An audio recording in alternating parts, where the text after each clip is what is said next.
For 40 years, an old man lived next door to me.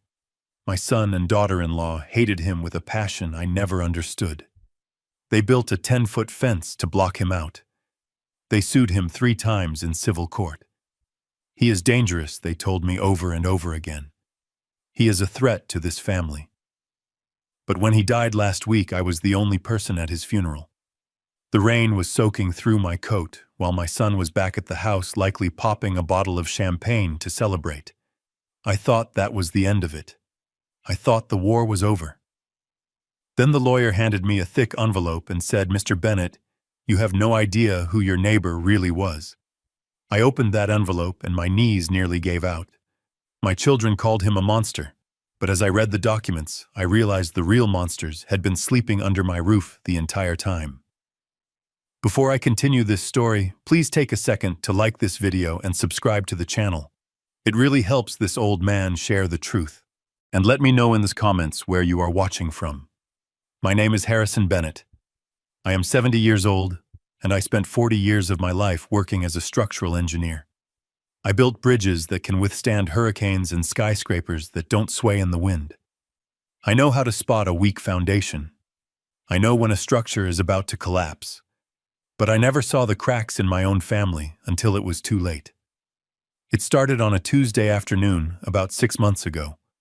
I was coming back from my physical therapy appointment. My arthritis has been giving me hell lately, especially in the hips, but I still drive myself. I still value my independence. As I pulled my old Ford truck into the long driveway, I saw it. It was like a scar across the beautiful landscape of Pennsylvania. A massive construction crew was in the backyard. They were sinking posts into the ground. Heavy pressure-treated posts. They were erecting a solid wood fence painted a matte black that seemed to absorb the sunlight. It was at least 10 feet high. It sliced right through the shared green space between my property and the house next door. The garden I had tended for decades was being cut in half. I parked the truck and got out as fast as my stiff legs would allow. The sound of nail guns was deafening. But over the noise of the construction, I heard a voice I had grown to dread. It was Tiffany, my daughter-in-law. She was standing on the patio holding her phone up with that ring light attachment she carries everywhere. She is 29 years old and calls herself a lifestyle influencer. She was screaming at the screen. "Guys, I am literally shaking right now. We have to take extreme measures to protect this household. We are putting up this barrier because we have no choice. We are living next to a predator." I stood there leaning on my cane watching her perform. She squeezed out a fake tear and wiped it away carefully so she wouldn't smudge her eyeliner. Standing right next to her was my son, Preston. He is 32 years old, and seeing him there made my stomach turn. He was holding a clipboard and talking to the foreman. I walked up to them. The grass was muddy from the construction boots. "Preston, what is going on here? Why are you building a fortress in the backyard?" Preston jumped a little. He always was jumpy when I caught him off guard. He adjusted his expensive watch. A watch I knew he bought on credit because he hasn't sold a house in 6 months. "Dad, you are back early. Look, we didn't want to worry you. We are just handling a security issue." Security issue. I looked at the black wall. It was ugly. It was aggressive. And it was expensive. I know what lumber costs these days. How much is this costing, Preston? He tried to dodge the question. He started talking about safety and peace of mind. But I saw the checkbook in his hand. It was the blue joint account checkbook, the one that holds my pension deposits. I snatched the clipboard from the foreman before Preston could stop me. I looked at the invoice. $5,000. My blood ran cold. "Preston, this is the money I transferred to you last week. This was for the roof repairs. The shingles are falling off the garage. You told me the roof was leaking." Preston snatched the clipboard back. His face was red, but not from shame. It was from anger. "The roof can wait, Dad. This is a priority. You don't understand the threat we are under. Tiffany ended her live stream and walked over. Her face changed instantly from the scared victim she was playing for her followers to the cold, hard woman she really is. Harrison, stop making a scene in front of the workers. We are doing this for you too, although you are probably too senile to appreciate it. I straightened my back. I might be old, and my joints might ache, but my mind is as sharp as the steel beams I used to inspect. I am not senile, Tiffany, and this is my house. I did not approve this. She laughed. It was a dry, cruel sound. Actually, Dad, it isn't your house anymore. Or did you forget? The words hit me like a physical blow because she was right. 2 years ago, when my wife Sarah passed away, I was in a dark place. I was grieving. I was vulnerable. Preston and Tiffany convinced me that the taxes and the maintenance of the main house were too much for me. They said they would take over the burden. They suggested I move into the guest house at the back of the property. It is a nice cottage, fully independent. They said they would handle the main estate and I could just relax. I signed the deed over to Preston. I thought I was securing their future. I didn't know I was signing away my dignity. Technically, the main house belongs to us, Harrison, Tiffany said, crossing her arms. And we have the right to secure our perimeter. Secure it from what? I pointed my cane toward the house next door. From Gus. Are you insane? Augustus Wainwright, or Gus as I have called him for 40 years, lived in the small brick house next door. He was 75. He was a quiet man, a solitary man. He moved in around the same time Sarah and I did. We borrowed sugar from each other. We waved when we got the mail. He was a retired actuary or something boring like that. He kept to himself. Tiffany stepped closer to me. Her perfume was overpowering. You don't know what he does when you aren't looking. He watches me, Harrison. When I am trying to sunbathe by the pool to create content for my brand, he is there. He watches me through the hedges. I saw a glint of light yesterday. He was using binoculars. He is a pervert.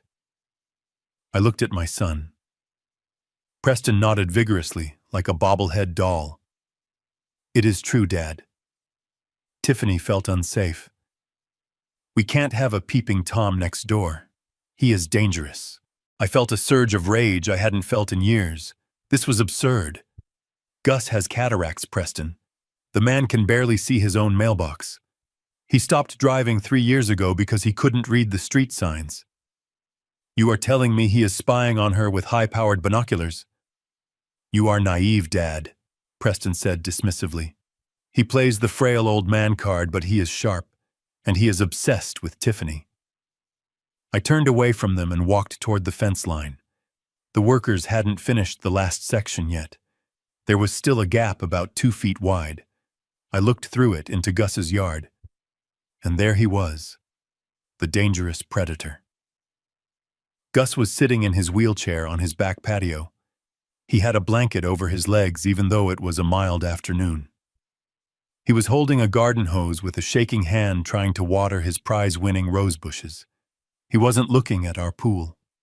He wasn't looking at our house. He was squinting at a red rose trying to make sure he didn't drown it. He looked smaller than I remembered. Frailer. He wore thick glasses that made his eyes look huge and distorted. He looked like a man who was fading away, not a man who was hunting anyone. I turned back to my son and his wife. He is watering his roses, Preston. He is in a wheelchair. Tiffany rolled her eyes. That is just his cover. He saw the fence going up and he is acting innocent. But we know. And now my followers know too. 5,000 people just watched me expose him. I looked at the phone in her hand. She had just destroyed a man's reputation to 5,000 strangers based on a lie. And she used my money to build a monument to that lie. This is wrong, I said, my voice trembling. You are stealing my money to build a spite fence against a helpless old man. Preston stepped forward and put a hand on my shoulder. It felt heavy and condescending. Dad, go back to the guest house. Take your nap. Let us handle the real world. You are getting confused again. Maybe we need to talk to Dr. Evans about your dosage. There it was. The threat. The subtle hint that if I pushed too hard, they would claim I was losing my mind. They had done it before when I asked about the bank statements. I pulled away from his hand. I am not taking a nap, and I want that money back in the account by Friday, Preston, or we are going to have a very different conversation. I walked away toward the guest house. My back was burning with pain, but I refused to limp. I could hear the nail guns starting up again. Bang, bang, bang, sealing off the view, sealing off the truth. I went into my small cottage and locked the door. I went straight to the window that faced Gus's yard. The black fence was almost done. It loomed over Gus's garden, casting a long, dark shadow over his roses. I saw Gus look up. He seemed confused by the sudden darkness. He adjusted his glasses and looked at the wall. He didn't look angry. He looked sad. He looked lonely. I sat down in my armchair and watched him until the workers finished the last plank. The view was gone. All I could see was black wood. My phone pinged. It was a notification from our Neighborhood Homeowners Association app. Tiffany had posted a link to her live stream. The caption read, "Warning to all neighbors. We have a predator in our midst. Please protect your children and wives." The comments were already rolling in. People saying they always knew there was something off about Gus. People saying he should be locked up. People I had known for decades were turning on him instantly. I felt sick. This wasn't just offense. This was a declaration of war. And my son and daughter-in-law were the aggressors. But as I sat there watching the sun go down over that ugly black wall, I made a promise to myself. I wasn't going to let them destroy that old man. They thought I was just a guest in my own home. They thought I was a confused old retiree they could bully. They were about to find out that a structural engineer knows exactly where to apply pressure to make the whole house of cards come down. But I didn't know then just how far they would go. I didn't know that offense was the least of Gus's problems. The real danger was just beginning. The week after the black wall went up, the atmosphere in the neighborhood changed from quiet suspicion to open hostility. Tiffany was not satisfied with just blocking the view. She wanted to destroy the man on the other side. She spent her mornings on the Community Homeowners Association page and the local next-door group. She typed with a fury I had never seen before. She called Gus a predator. She called him a threat to the safety of the children in the cul-de-sac. She never used the word alleged. She stated it as fact. I watched from my guest house window as the consequences of her lies unfolded in real time. It started with the trash. I saw Mrs. Higgins, who lives 3 houses down, walking her dog. She is a woman I have known since the 80s. A woman who bakes cookies for the fire department. She stopped in front of Gus's house. She looked around to make sure no one was watching. Then she picked up a plastic bag of dog waste and hurled it over Gus's low chain-link fence. It landed right in the middle of his pristine driveway. An hour later, a group of teenagers drove by. They slowed down and threw empty soda cans and fast food wrappers into his yard. They yelled things I won't repeat. My son Preston stood on the porch of the main house watching it happen. He wasn't stopping them. He was smiling. He was holding a beer and nodding as if justice was being served. I felt a bile rise in my throat. This was my house, my neighborhood, and my family had turned it into a war zone against a 75-year-old man in a wheelchair. I couldn't stay silent inside my cottage anymore. I had to see Gus. I had to apologize. I waited until late afternoon. Preston and Tiffany had left in my car to go to a high-end furniture store. They were shopping for a new patio set to match their new fence. As soon as their taillights disappeared around the corner, I grabbed a jar of homemade apple butter I had canned the previous autumn. It wasn't much, but it was a peace offering. I didn't walk through the main gate. I didn't want the neighbors to see me. I felt like a criminal in my own community. I slipped through the backwoods path that connected our lots, a path the boys used to use as a shortcut when they were kids. I approached Gus's back door. The house was modest. The brick was chipping in places and the gutters needed cleaning. It looked like the home of a man who couldn't keep up with the maintenance anymore. I knocked on the screen door. My heart was hammering against my ribs. I expected him to yell at me. I expected him to tell me to get off his property. Instead, the inner door opened slowly. Gus sat there in his wheelchair. He looked tired. His skin was gray and papery, but his eyes behind those thick glasses were calm. "Harrison," he said softly, "you are risking a lot coming here. Your daughter-in-law has eyes everywhere." I held up the apple butter. My hand was shaking. "I am so sorry, Gus," I said. "I am so sorry about the fence, about the lies, about the trash in your driveway." He sighed, a sound that rattled in his chest, and unlocked the door. "Come in, Harry, before the neighbors start throwing rocks at you, too." I stepped inside. The interior of his house surprised me. I expected the clutter of an old, lonely man. I expected dusty newspapers and dirty dishes. But the house was spotless. It was almost clinical. There was very little furniture. Just a single armchair, a small table, and shelves. Wall-to-wall shelves. They were packed with books. I glanced at the spines as I walked to the kitchen. The shelves were packed, not with westerns, but with heavy technical manuals on cybersecurity and hacking. Not exactly light reading for a retiree. Gus saw me looking. "Hobbies," he said simply. "A man needs to keep his mind sharp when his legs fail him." He poured us both a cup of tea from a kettle on the stove. His hands shook terribly as he held the cups, but he didn't spill a drop. We sat at his small kitchen table. "Why aren't you fighting back, Gus?" I asked. "Why don't you tell them it is a lie?" He took a sip of tea. "Who would believe me, Harry? She is young. She is pretty. She has 5,000 followers on the internet. I am just a creepy old man in a wheelchair. If I fight back, it just gives her more content. It feeds the fire." "But the binoculars," I pressed. "She said she saw you. She swore she saw the glint of the lens. She said you were zooming in on her."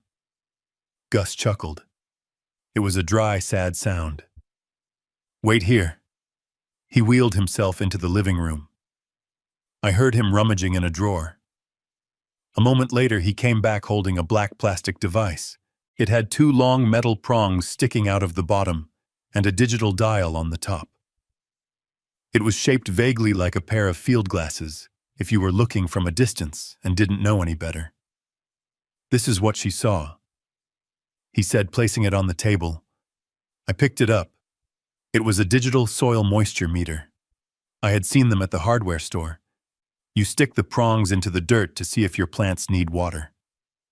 "My roses are finicky," Gus explained. "If the soil gets too dry, the roots rot." I was checking the moisture levels near the property line. The sun hits that spot the hardest. I wasn't looking at your daughter-in-law, Harry. I was looking at the dirt. I can barely see past the end of my nose.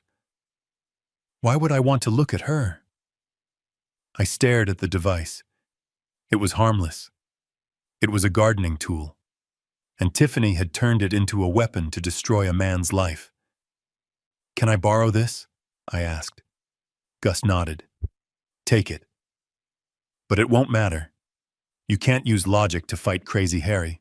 I left his house feeling a cold fury building in my gut. I walked back through the woods clutching the moisture meter like it was a grenade. I was going to blow their lies apart. When I got back to the main house, Preston and Tiffany were in the kitchen.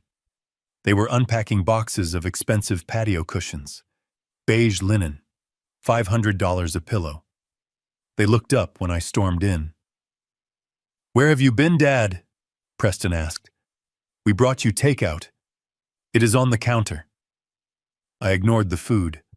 I walked right up to the granite island and slammed the moisture meter down on the surface. The plastic clattered loudly. "This is it!" I shouted. "This is your smoking gun!" Tiffany looked at the device, then looked at me with a bored expression. "What is that piece of junk, Harrison?" "It is a soil moisture meter, Tiffany," I said, my voice rising. "I went to Gus's house. He showed me. This is what he was holding. He was checking his roses. He wasn't looking at you. He wasn't spying. He was gardening." I pushed the device toward her. "There are no lenses. There is no zoom. You destroyed a man's reputation over a gardening tool. You have to take down those posts. You have to apologize." I expected her to be embarrassed. I expected her to try to make an excuse to say she made a mistake. I was ready to forgive a mistake. But Tiffany didn't blink. She didn't even look at the meter. She looked me dead in the eye, and a slow, cold smile spread across her face. "It doesn't matter what it is, Harrison." I froze. "What do you mean it doesn't matter? It proves he is innocent."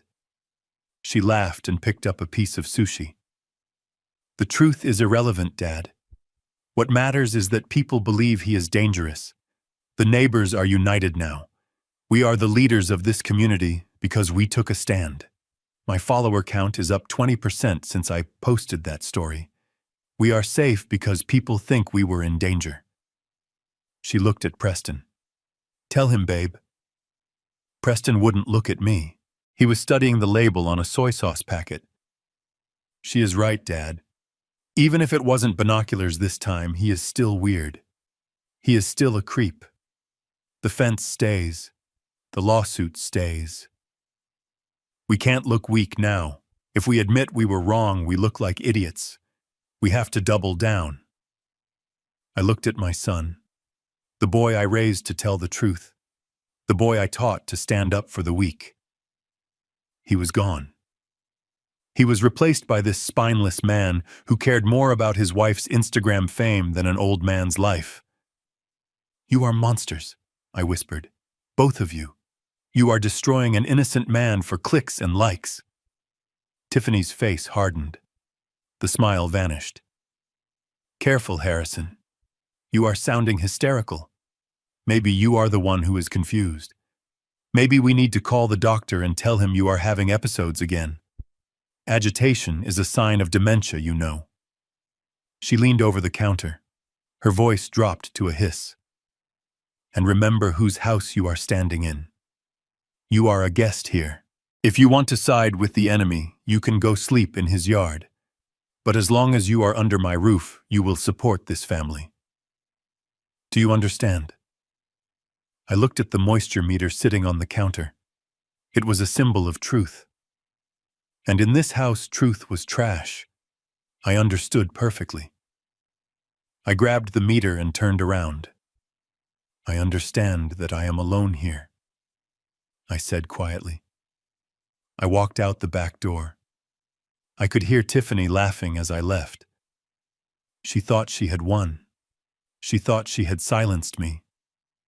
But as I walked back to my guest house in the dark, clutching that piece of plastic, I realized Gus was right. Logic wouldn't work. Decency wouldn't work. If I wanted to save Gus, if I wanted to save myself, I had to stop playing by the rules. I had to become dangerous too.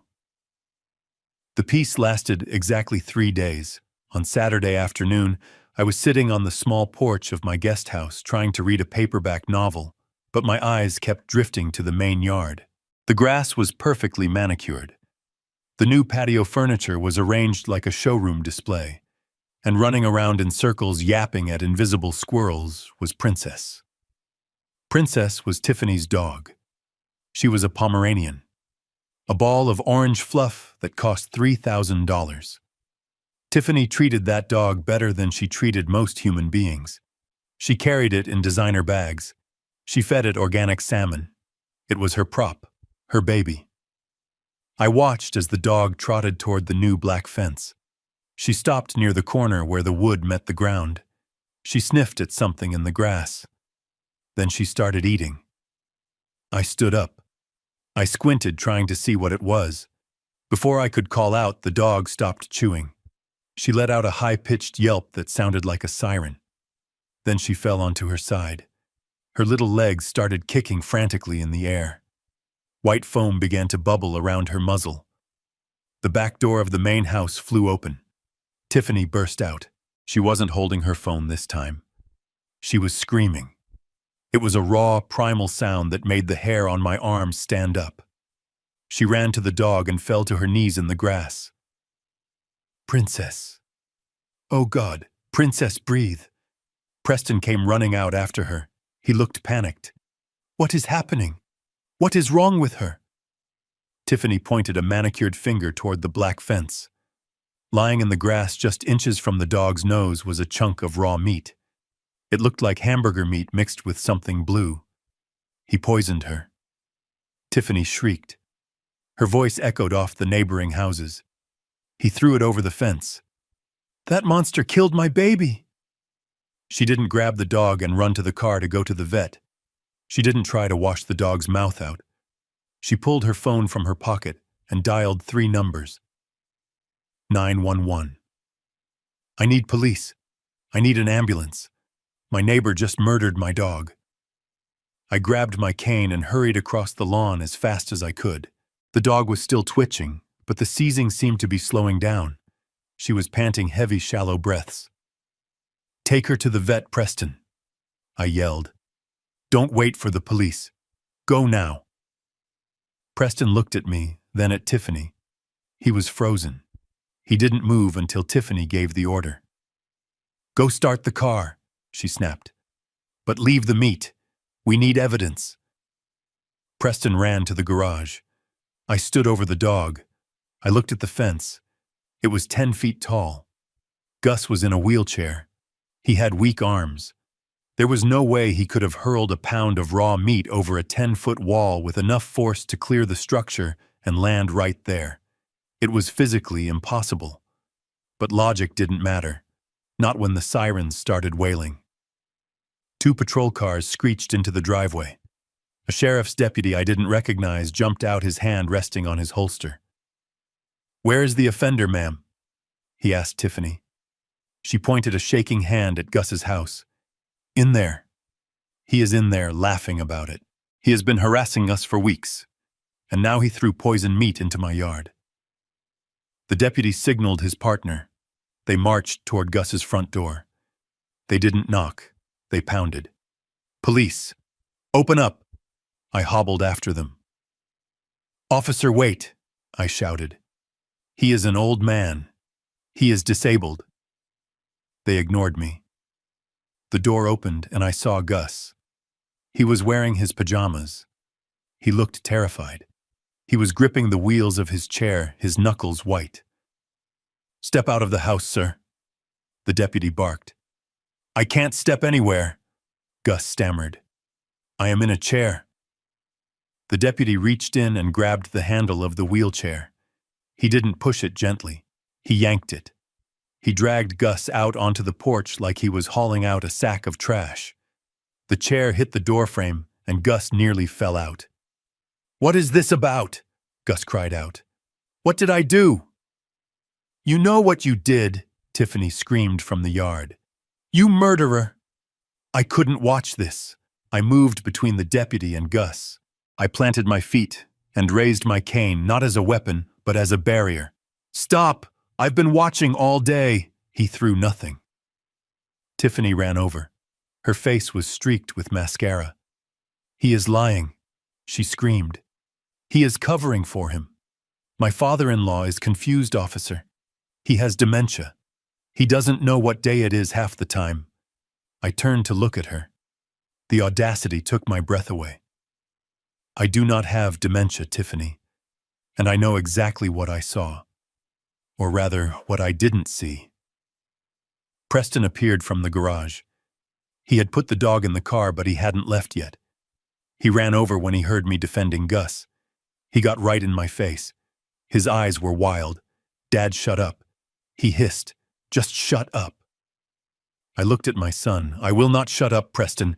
You are letting them treat Gus like a criminal. Look at him. He is terrified." Preston shoved me. It wasn't a gentle nudge. He placed both hands on my chest and pushed with force. I stumbled back. My heel caught in the thick grass and I went down hard. My hip hit the ground with a sickening thud. Pain exploded in my lower back. I lay there in the grass looking up at my son. He was towering over me, breathing hard. He didn't offer me a hand. He didn't look sorry. He looked hateful. "You are senile, old man," he shouted so the neighbors could hear. "You are defending a dog killer over your own family, over your future grandchild." The yard went silent. Even the police officers looked uncomfortable. "Grandchild," I whispered. "Tiffany isn't pregnant." But Preston was playing a card he knew would garner sympathy. He was painting me as the monster who cared more about a neighbor than the safety of a baby that didn't even exist yet. "Get him out of here," Tiffany said coldly to the police. "He is interfering with an investigation."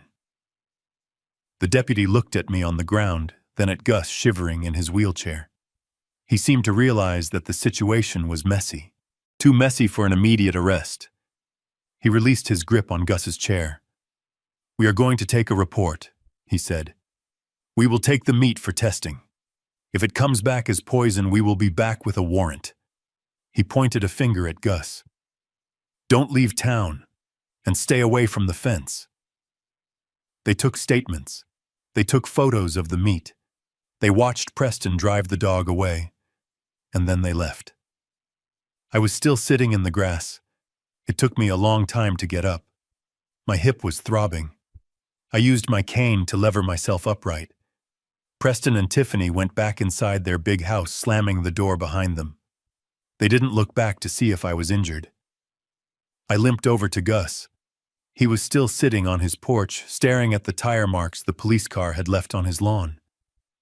He looked smaller than ever. Defeated. "Gus," I said. "I am sorry." He looked up at me. His eyes were wet behind the thick lenses, but there was no anger in them. Only a deep, profound pity. "You can't win, Harry," he said softly. His voice trembled. "You tried to stand up for me, and your son pushed you into the dirt. They have no souls, Harry. They are empty." He turned his wheelchair around and struggled to get it back over the threshold of his door. "Go back to your cottage," he said without looking back, "before they decide to put you in a home." I watched his door close. I heard the lock click. I walked back to my guest house. Every step was agony, but the physical pain was nothing compared to the cold realization settling in my chest. My son had put his hands on me. He had used violence to silence the truth. I went inside and sat in the dark. I didn't turn on the lights. I didn't want them to see me. I rubbed my hip and stared at the main house. The lights were on in the kitchen. I could see Tiffany pouring a glass of wine. She looked calm. She looked satisfied. The dog would be fine. I knew that in my gut. Just like I knew Gus hadn't thrown that meat. It was theater. Cruel, dangerous theater. But Gus was wrong about one thing. He said I couldn't win. He didn't know that I had spent 40 years calculating stress loads and breaking points. I knew that every structure, no matter how imposing, has a weakness. I just had to find theirs. And tonight, as my hip throbbed and my heart broke, I started to see the cracks. The week following the incident with the police was unnaturally quiet. It was the silence of a predator waiting in the tall grass. I stayed in my guest house, mostly nursing my bruised hip and watching Gus through the window. He barely moved. He sat in his living room with the curtains drawn just a crack. He looked like a prisoner in his own home. And in a way, he was. Then, on a Tuesday morning, a sedan pulled up to Gus's curb. A man in a cheap suit got out holding a thick manila envelope. He walked up the path and banged on the door. I watched as Gus opened it. The man shoved the papers into Gus's trembling hands, said something brief, and walked away. A process server. My son had not just built a fence. He had launched a legal missile. I found the copy of the lawsuit sitting on the kitchen counter in the main house later that afternoon. I had gone in to get my mail while Preston and Tiffany were out. It was right there next to the fruit bowl. I put on my reading glasses and felt my blood pressure rise with every line I read. It was a civil suit filed in the county court. The plaintiff was Tiffany Bennett. The defendant was Augustus Wainwright. The cause of action was intentional infliction of emotional distress.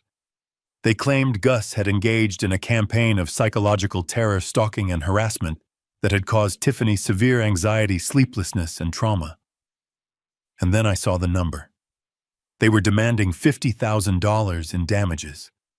Not $1 million. Not $10,000. Exactly $50,000. It was a specific number, a calculated number.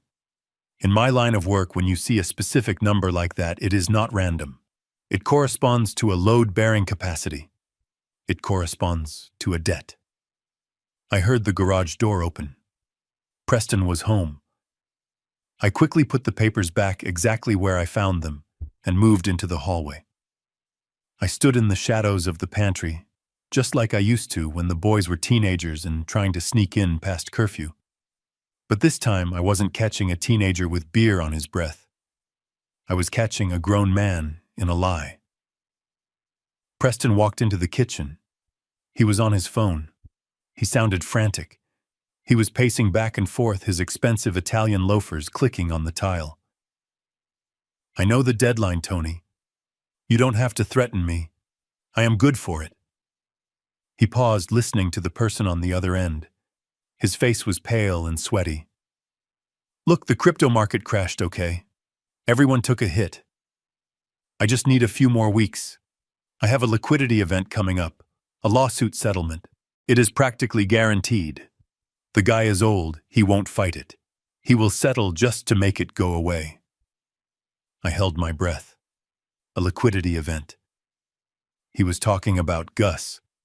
He was talking about destroying a man's life to cover a gambling debt. $50,000, Preston said into the phone. "That covers the 45 I owe you plus the vigorish. Just call off your guys. I don't want anyone showing up at my house. My dad is here and he is nosy." He hung up the phone and leaned against the counter, exhaling a long, shaky breath. He looked terrified, but he didn't look guilty. He looked like a man who had found a solution to his problem, and that solution was the old man next door. Then Tiffany walked in from the living room. She was wearing her yoga clothes, holding a green smoothie. She didn't look traumatized. She didn't look like a woman suffering from severe emotional distress. She looked bored. "Did you talk to the bookie?" she asked casually, taking a sip of her drink. "Yeah," Preston said, wiping his forehead. "He gave us until the end of the month. The lawsuit has to pay out by then." "It will," Tiffany said. "We just need to turn up the heat. If he doesn't settle, we move to phase 2. Phase 2. I stepped out from the pantry. My cane hit the floor with a loud thwack.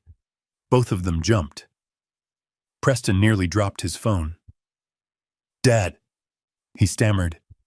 "How long have you been standing there?" "Long enough to know that Tony isn't a business associate, Preston. Long enough to know that you lost $45,000 on crypto and football games. And now you are trying to squeeze it out of Gus." Preston's face went from fear to anger in a split second. He straightened his jacket, trying to regain his composure. "You shouldn't eavesdrop, Dad. It is rude. And you don't understand modern finance. It wasn't gambling. It was high-risk investment." "It was a bet, Preston," I said, walking closer. "And you lost. And now you are suing a 75-year-old man for $50,000 to cover your losses. That is why you made up the story about the stalking. That is why you poisoned the dog. It was all a setup to get a settlement." Tiffany stepped in between us. Her eyes were cold. We didn't poison the dog, Harrison. But even if we are capitalizing on the situation, so what? That old man is sitting on a gold mine. What gold mine? I asked. He lives on a fixed income. He lives on a double lot, Preston said, his eyes lighting up with greed. I did the research, Dad. Zoning laws changed last year. If we combine his lot with our lot, we have enough square footage to build a 6-unit luxury condo complex. I already have a developer interested. Galaxy Development. They are offering $2 million for the land if we can deliver the full parcel. I stared at them. The room seemed to spin. This wasn't just about $50,000. This was about erasing everything. So that is the plan, I said, my voice quiet. You sue him until he is bankrupt. You force him to sell his house to pay the legal fees. You buy it cheap. You tear it down. And then you tear my house down too. Our house, Tiffany corrected. And yes, Harrison, that is the plan. It is called real estate development. It is how wealth is built. We are going to turn this dusty old property into millions. And what happens to Gus? I asked. What happens to the man who has lived there for 40 years? Preston shrugged, a callous movement that made me want to strike him. He goes to a home, Dad. Or he moves to Florida. Who cares? He is dying anyway. Did you see him? He barely lasts another winter. We are just accelerating the inevitable. I looked at my son. I looked for a trace of the little boy who used to cry when he found a hurt bird in the yard. I looked for the young man who swore he wanted to make the world a better place. They were gone, consumed by debt and greed. You are monsters, I said again. I will testify against you. I will go to court and tell the judge exactly what I heard. Preston laughed. It was a harsh, ugly sound. Go ahead, Dad. Tell them. Tell them you heard voices in the pantry. Tell them the aliens told you. We have the police report about the dog. We have Tiffany's followers. We have the narrative. You are just a confused old man who forgets to take his pills. No one will believe you. He took a step closer, invading my personal space. And you should be thanking us. Who do you think pays the electric bill for that guest house you stay in? Who pays for your food? We are doing this for you, Dad. We need this money to maintain this lifestyle, to take care of you. You are a burden, Harrison, an expensive burden, and we are just trying to keep a roof over your head. The words cut deep. They were meant to shame me into silence. They were meant to make me feel small and dependent. But instead, they sparked something else. A cold, hard realization. I wasn't a burden. I was a resource they were harvesting. And Gus was just an obstacle in their path. I gripped my cane tighter. My knuckles turned white. I am not a burden, Preston. I said, my voice steady. I paid for this house. I paid for your college. I paid for your wedding, and I am done paying. I turned around and walked out of the kitchen. Where are you going? Tiffany called out. I didn't answer. I walked out the front door. I didn't go to the guest house. I went to the street. I walked to the edge of Gus's property. The lights were off in his house. He was probably sitting in the dark, afraid to turn them on, afraid to attract attention. I knew then that I couldn't just beneach anymore. I couldn't just witness. I had to act. Preston was right about one thing. He had a developer lined up. He had a plan. But he forgot the first rule of engineering. Before you demolish a structure, you have to make sure the foundation isn't connected to something that can bring you down with it. I took out my phone. I dialed a number I hadn't called in 20 years. It was an old friend from the city planning office. Jim, I said when he answered. It is Harrison Bennett. I need a favor. I need to see the blueprints for the drainage system in my neighborhood. specifically the property lines between Lot 42 and 43. I hung up and looked back at my house. They wanted to play dirty with real estate. They wanted to use the law as a weapon. Fine. I knew the law too, and I knew the ground beneath their feet better than they ever would. But first, I had to keep Gus alive long enough to fight back. And with a $50,000 lawsuit hanging over his head, that was going to be the hardest job of all. The legal assault didn't stop with the civil lawsuit. That was just the opening salvo designed to drain Gus's bank account. The next move was designed to break his spirit. 2 days later, Tiffany walked into the kitchen waving a blue sheet of paper like it was a winning lottery ticket. She had secured a temporary restraining order. It was an ex parte hearing, which meant she went to the judge alone without Gus present to defend himself. She presented affidavits from 3 witnesses who claimed they had seen Gus behaving aggressively and making lewd gestures toward the house. I asked who these witnesses were. I knew for a fact that no one had visited us in weeks. Tiffany smiled that cold influencer smile and scrolled through her phone. They were her moderators, women who lived in California and Texas and Florida, people who had never stepped foot in Pennsylvania but were willing to sign a legal document swearing they had witnessed Gus's behavior via live stream. It was perjury, plain and simple, but to a busy judge looking at a crying young woman, it was enough. The order was brutal in its specificity. Augustus Wainwright was ordered to stay at least 10 yards away from the plaintiff and her property line. 10 yards is 30 feet. I did the math in my head, and my stomach dropped. Gus's backyard was small. 30 feet from our shared fence line didn't just push him back from the property, it pushed him back into his own living room. The order effectively banned him from his own garden. I watched as the sheriff deputy returned. This time he had a measuring tape. He walked from the black fence into Gus's yard. He placed orange flags in the grass. One flag was right in the middle of the rose bed. Another was by the old oak tree where Gus liked to read. The deputy explained the rules to Gus, who sat in his wheelchair in the doorway, looking like he had been struck by lightning. If Gus crossed that line of orange flags, he would be arrested for violating a court order.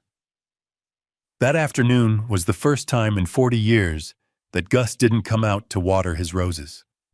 It was a scorching day. The sun beat down on the flowers. By evening, the heads of the roses were drooping. By the second day, the leaves were turning brown. It wasn't just plants dying. It was Gus's reason for waking up in the morning. I watched the windows of his house. The curtains remained drawn. He was obeying the law. He was dying inside his house to avoid going to jail. I couldn't stand it. I decided to go over there again to check on him to bring him some food. I walked to the gate of my guest house. I punched in the 4-digit code I had used for 2 years, 1951, the year I was born. The keypad flashed red. It beeped a harsh error tone. I tried again, thinking my fingers had slipped. Red light. Error. I tried the key. It wouldn't turn. The lock had been changed. I looked up and saw a small black dome mounted above the doorframe. A camera. A new one. Dad, don't bother. I turned around. Preston was standing on the path holding a tablet. He was tapping the screen. "We upgraded the security system today," he said calmly. "The old one was outdated. This is a smart system. Biometric and app-controlled." "Open the gate, Preston," I said. He shook his head. "I can't do that, Dad. We are in a legal battle with a dangerous individual. We have to lock down the perimeter. We can't have you wandering around and potentially compromising the case. You are vulnerable. Gus knows you are the weak link. He manipulated you with that moisture meter story. We are doing this for your protection." Protection. It was a prison sentence. "So I am a prisoner now?" I asked. "I can't leave my own home." "You aren't a prisoner," Preston said with a sigh, as if he were explaining something to a toddler. "You are in a secure facility. If you need anything, just text us. We will bring you food. We will bring you your mail. But you don't need the code. You might give it to him. Or you might forget to lock the gate. We are just taking the burden off your shoulders." He tapped the tablet again. I heard the deadbolt on my door slide home with a heavy metallic clack. "Stay inside tonight, Dad. We ordered pizza. I will bring you a couple of slices later." He walked away. I stood there staring at the keypad. My own son had locked me in. He had cut off my access to the world to keep me away from the only friend I had left. I went back inside and sat by the window. The anger was gone, replaced by a cold clarity. This wasn't about safety. This was about isolation. They wanted Gus alone, and they wanted me silent. Night fell. The neighborhood went quiet. The orange flags in Gus's yard glowed faintly under the streetlights. I saw a shadow move in Gus's window. He was pacing, or rolling rather, back and forth, back and forth. I knew that pace. It was pain. Gus had severe arthritis just like me. He took strong medication for it.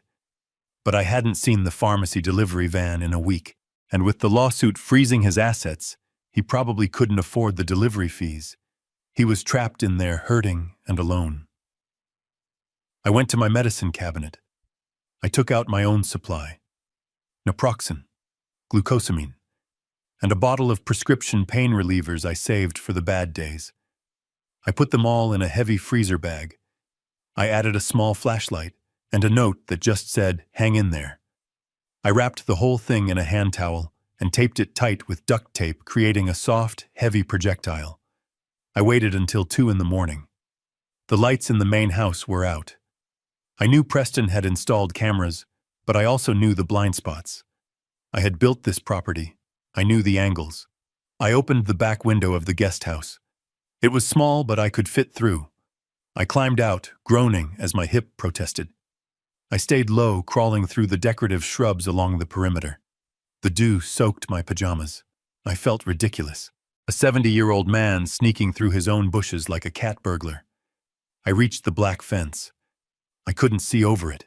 It was too high. But I knew where Gus's back porch was. I knew the distance. I stood up, clutching the package. I swung my arm, testing the weight. I prayed I wouldn't hit a window. I prayed Gus would hear it. I threw it. The package sailed over the black wood. I held my breath. A second later, I heard a soft thud on wood. It had landed on his deck. I waited. 1 minute. 2 minutes. Then I saw a flicker of light through the cracks in the fence boards. A flashlight beam sweeping across the deck. Then silence. 10 minutes later, a piece of paper fluttered over the fence and landed at my feet. It was weighted down with a small stone. I picked it up and shone my own small light on it. It was a page torn from a book. On it, in shaky handwriting, were 3 words: "They are watching." I looked up at the main house. A red light blinked in the darkness from the second-floor window. A camera with night vision. They had seen me, or at least they would see the footage in the morning. I scrambled back through the window and into my bed, my heart racing like a drum.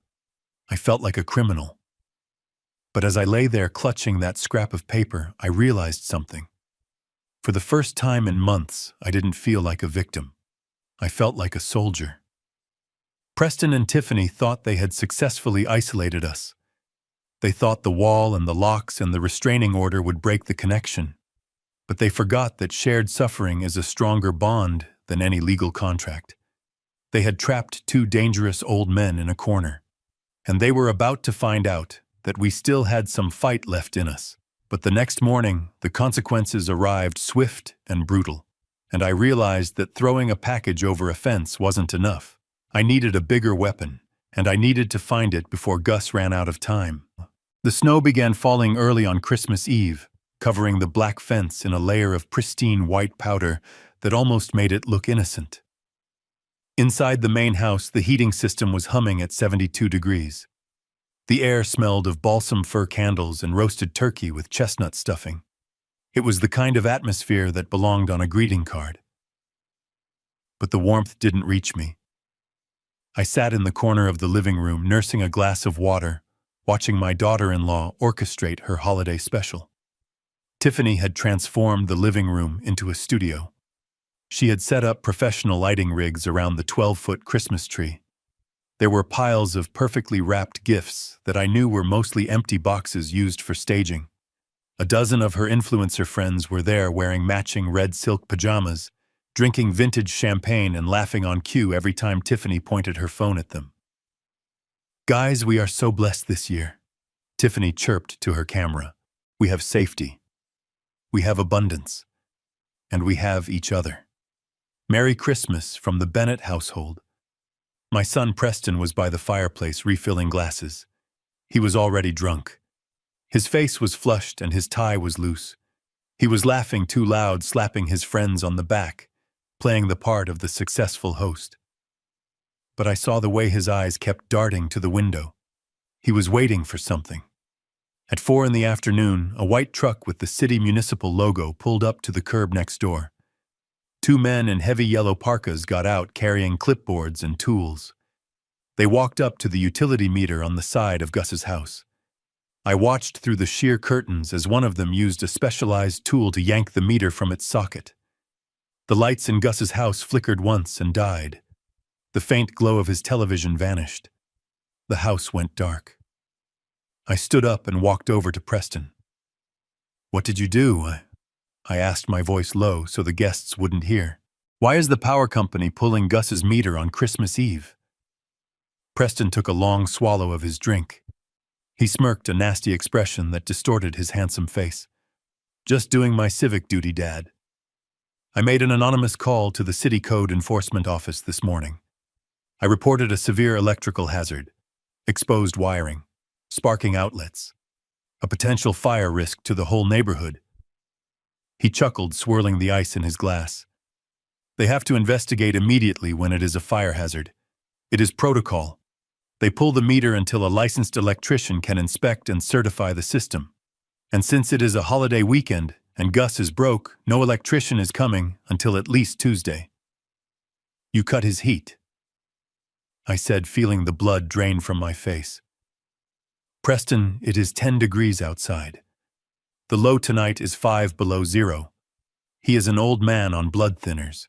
He will freeze to death." Preston shrugged. He should have thought about that before he lowered our property value. Maybe the cold will make him realize he needs to move to a facility. We are just helping him make the right decision. I looked at my son and I saw a stranger. A cruel, heartless stranger who was willing to kill a man for a real estate deal. I turned away from him and walked to the kitchen. The catering staff was busy plating appetizers.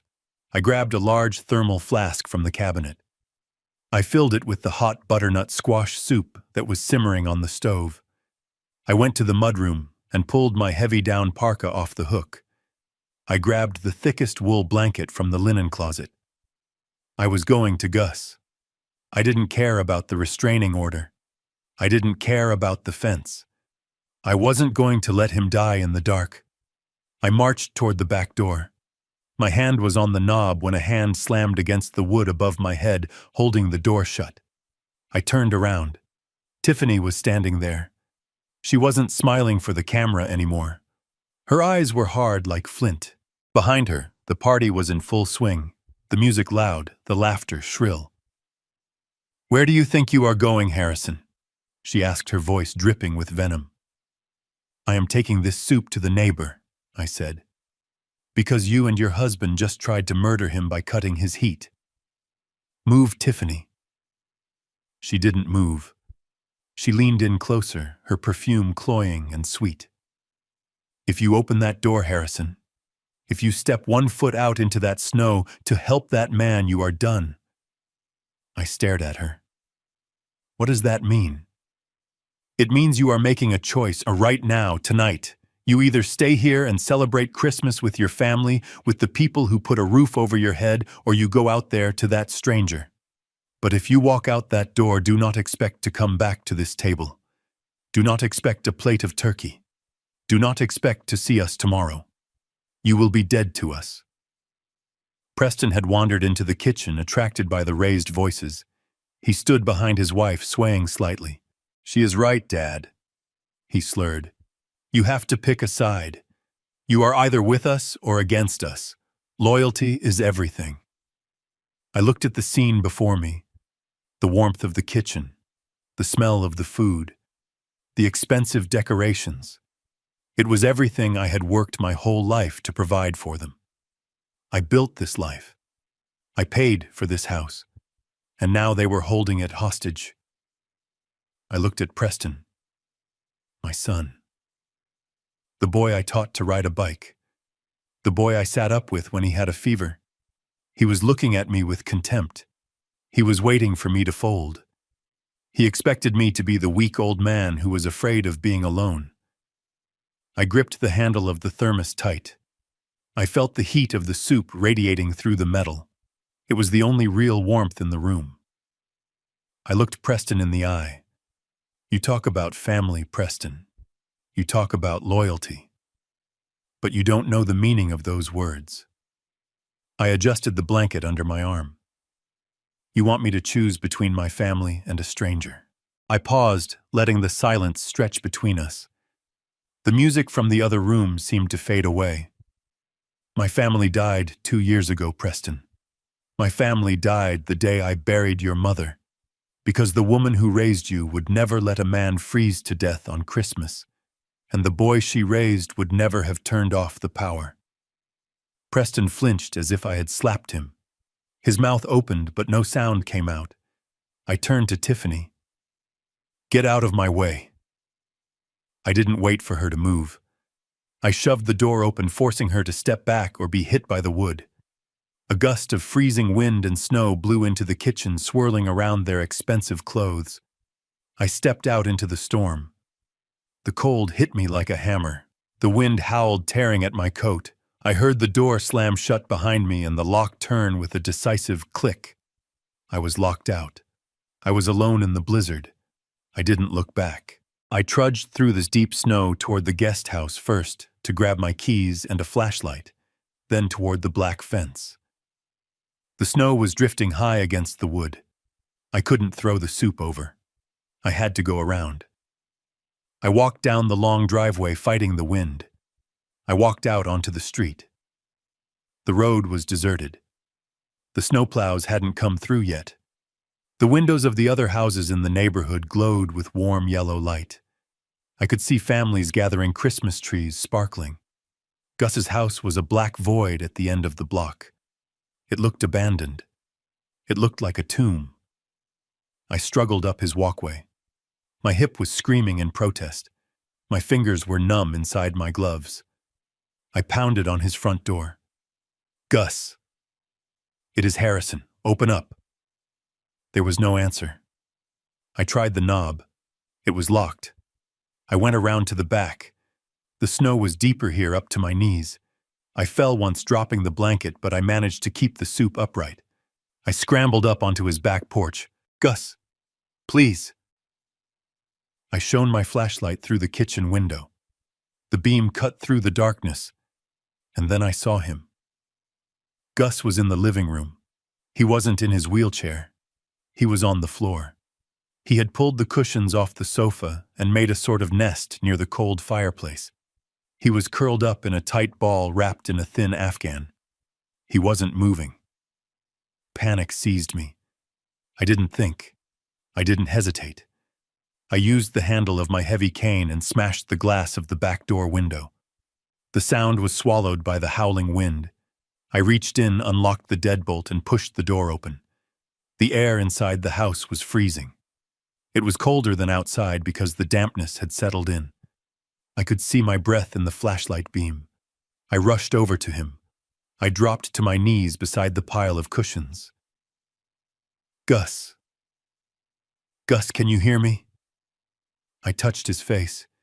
His skin was like ice, but then his eyelids fluttered. He let out a low moan. Harry, he whispered. His teeth were chattering so hard the words were barely intelligible. Is that you? "It is me, Gus. I am here." I quickly unrolled the heavy wool blanket I had brought. I wrapped it around him, tucking it tight. I opened the thermos. Steam poured out, smelling of sage and squash. "Drink this," I said, holding the cup to his blue lips. "You have to drink." He took a small sip, then coughed, but he swallowed. I got a few more sips into him. "They cut the line, Harry," he chattered. "They cut the line." "I know," I said, feeling a tear freeze on my cheek. "I know they did. But I am here now." I looked around the dark, freezing room. We couldn't stay here. The temperature was dropping fast. But I couldn't take him to my guest house. Preston would see us. He would call the police for violating the restraining order. He would have Gus arrested and thrown in a cell on Christmas Eve. I saw Gus's hand clutching something tight against his chest. It wasn't a blanket. It was a small leather-bound book. He was holding onto it like a lifeline. "We have to get you warm, Gus," I said. He shook his head weakly. "No hospital, Harry. No doctors. If I go, they win. If I leave the house, they will bulldoze it. I know their plan." He gripped my arm with surprising strength. "Stay with me, Harry. Just stay." I looked at the window where the snow was pouring in through the broken glass. I looked at the old man shivering on the floor. I wasn't going anywhere. I pulled the cushions closer, building a barrier against the drafts. I sat down next to him and wrapped my own coat around both of us. We sat there in the dark, two old men huddled against the cold, while the rest of the world celebrated. That was the longest night of my life. I listened to the wind. I listened to Gus's shallow breathing, and I thought about the family I had left behind in the warm house next door. They were dead to me now. Truly dead. But as the first gray light of Christmas morning filtered through the broken window, I realized something else. The cold hadn't killed us. We were still here, and Gus was still holding on to that leather book. "Harry," he whispered as the sun came up. I looked down. He was pale, deathly pale, but his eyes were clear. "You are a good man, Harry. You came." He tried to sit up but failed. He pressed the leather book into my hand. "Take this," he said. "Keep it safe. Don't look at it yet. Only when I am gone." "Gus, don't talk like that." He smiled, a faint ghost of a smile. "It is okay. I am ready. But they aren't." He coughed, a wet, rattling sound that terrified me. "The game is over, Harry. But the checkmate is yours." Those were the last clear words he spoke. By noon, his fever had spiked. By evening, he was delirious. And 3 days later, despite my efforts, despite the ambulance I finally called when he lost consciousness, Augustus Wainwright was gone. My son thought he had won. He thought the problem was buried. But he didn't know about the leather book. And he didn't know that the man we buried in the rain wasn't just a retired actuary. He was something much, much more dangerous. And he had left his weapon to me. The morning sun that filtered through the broken glass of the back door brought no warmth, only a harsh gray light that illuminated the severity of the situation. Gus was burning up. I could feel the heat radiating from him through the layers of wool blankets I had wrapped him in. His breathing had changed from a shallow rhythm to a wet, rasping sound that rattled deep in his chest. I knew immediately it was pneumonia. The cold night in a house without power had done exactly what my son intended it to do. It had broken the final line of defense in a frail body. I reached for my phone to call an ambulance, but Gus's hand shot out from beneath the blankets and gripped my wrist. His grip was surprisingly strong, fueled by a desperate final burst of adrenaline. He shook his head, his eyes wide and feverish behind his thick glasses. He pulled me closer until his face was inches from mine. He reached into the pocket of his pajama shirt and pulled out a small silver key. It wasn't a house key. It looked like something for a safety deposit box or a specialized cabinet. It was old, and the metal was worn smooth by years of worry. He pressed it into my palm and closed my fingers over it. "Keep this, Harry," he wheezed. His voice was like dry leaves scraping together. "Do not lose it. When I am gone, you take this to Sterling Thorne." I didn't know who Sterling Thorne was. The name sounded impressive, like someone from a different world than the one we lived in. But I didn't ask questions. I saw the urgency in Gus's eyes. This was his last will, his final command. I nodded and slipped the key into my pocket, feeling its cold metal bite against my leg. I promised him I would do it. But I also told him I was calling the paramedics. This time, he didn't fight me.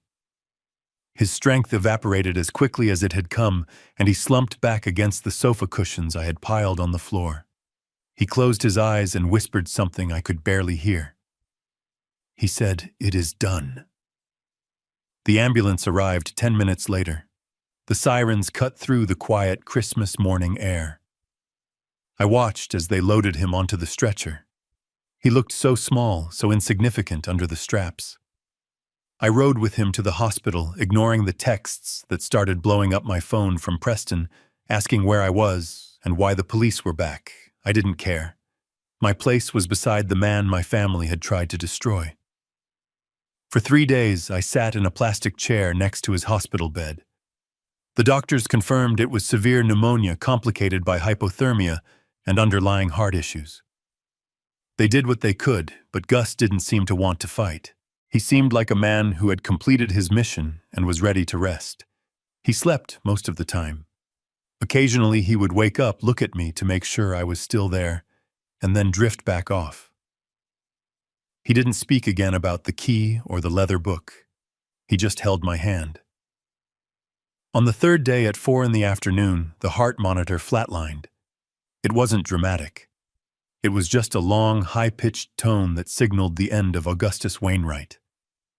I stood up and smoothed the hair back from his forehead. I said a silent prayer, not for his soul, because I knew it was pure, but for justice. I walked out of the hospital into the biting cold of the parking lot, feeling a hollowness in my chest that echoed the emptiness of his house. I took a cab back to the neighborhood. I dreaded going back. I dreaded seeing the black fence, but I had to go back. I had things to do. As the cab turned onto our street, I saw smoke rising into the winter sky. For a second, panic seized me. I thought they had actually done it. I thought they had set fire to Gus's house to finish the job. But as we got closer, I realized the smoke wasn't coming from the house next door. It was coming from my backyard. I paid the driver and walked up the driveway. The smell hit me first. It was the smell of charcoal and expensive steak. I walked around the side of the house and stopped. Despite the freezing temperature, Preston had dragged the massive stainless steel grill out onto the patio. He was wearing a heavy designer coat and grilling ribeye steaks. Tiffany was sitting on one of the new patio chairs wrapped in a fur blanket, holding a glass of red wine. Music was playing from a portable speaker. They were having a barbecue in the middle of winter, in the middle of a tragedy. They didn't see me at first. They were too busy toasting. To the future. Tiffany said, raising her glass toward the black fence. To clean views and high property values. Preston laughed as he flipped a steak. Ding dong, the witch is dead. He sang off key. Or in this case, the old wizard. I talked to the nurse Dad hired. She said he checked out an hour ago. Finally. I stood there feeling a wave of nausea so strong I almost vomited. They knew. They knew he was dead, and they were celebrating. They were grilling meat a few yards away from where a man had lived for 40 years, and they were treating his death like a winning lottery ticket. Tiffany spotted me then. She didn't look guilty. She didn't look sad. She smiled a bright, predatory smile. Harrison, you are back. We heard the good news.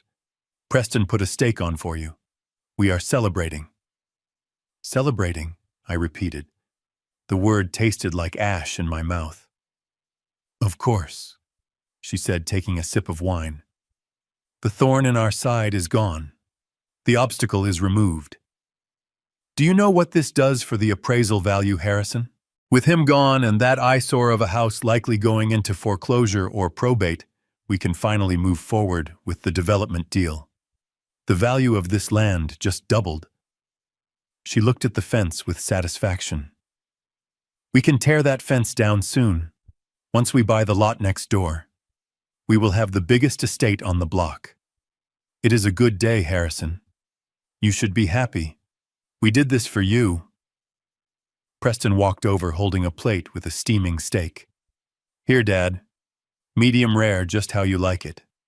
Eat up. You look like you have been haunting a graveyard for 3 days. I looked at the meat.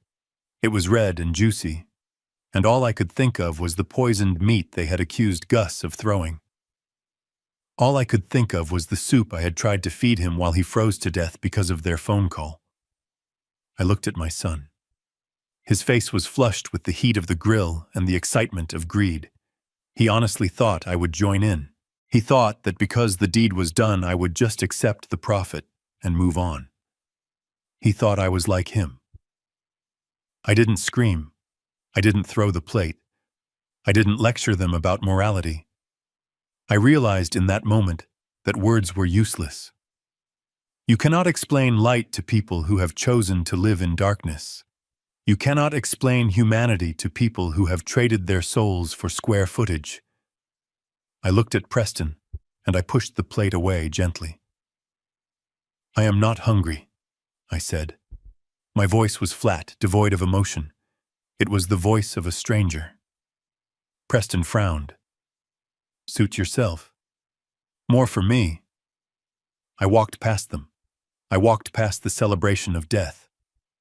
I went into the guest house and locked the door. I didn't turn on the lights. I sat on the edge of my bed and took the small silver key out of my pocket. I held it tight until it warmed up in my hand. I didn't sleep that night. I spent the hours making phone calls. I called the funeral home. I called the cemetery where Sarah was buried. I arranged everything. I used the last of my savings, the money I had set aside for emergencies. This was an emergency. A man's dignity was at stake. I didn't tell Preston or Tiffany. I didn't put an obituary in the paper. I didn't want them showing up to pretend they cared. I didn't want their crocodile tears or their whispered conversations about real estate deals over an open grave. The funeral was scheduled for 2 days later.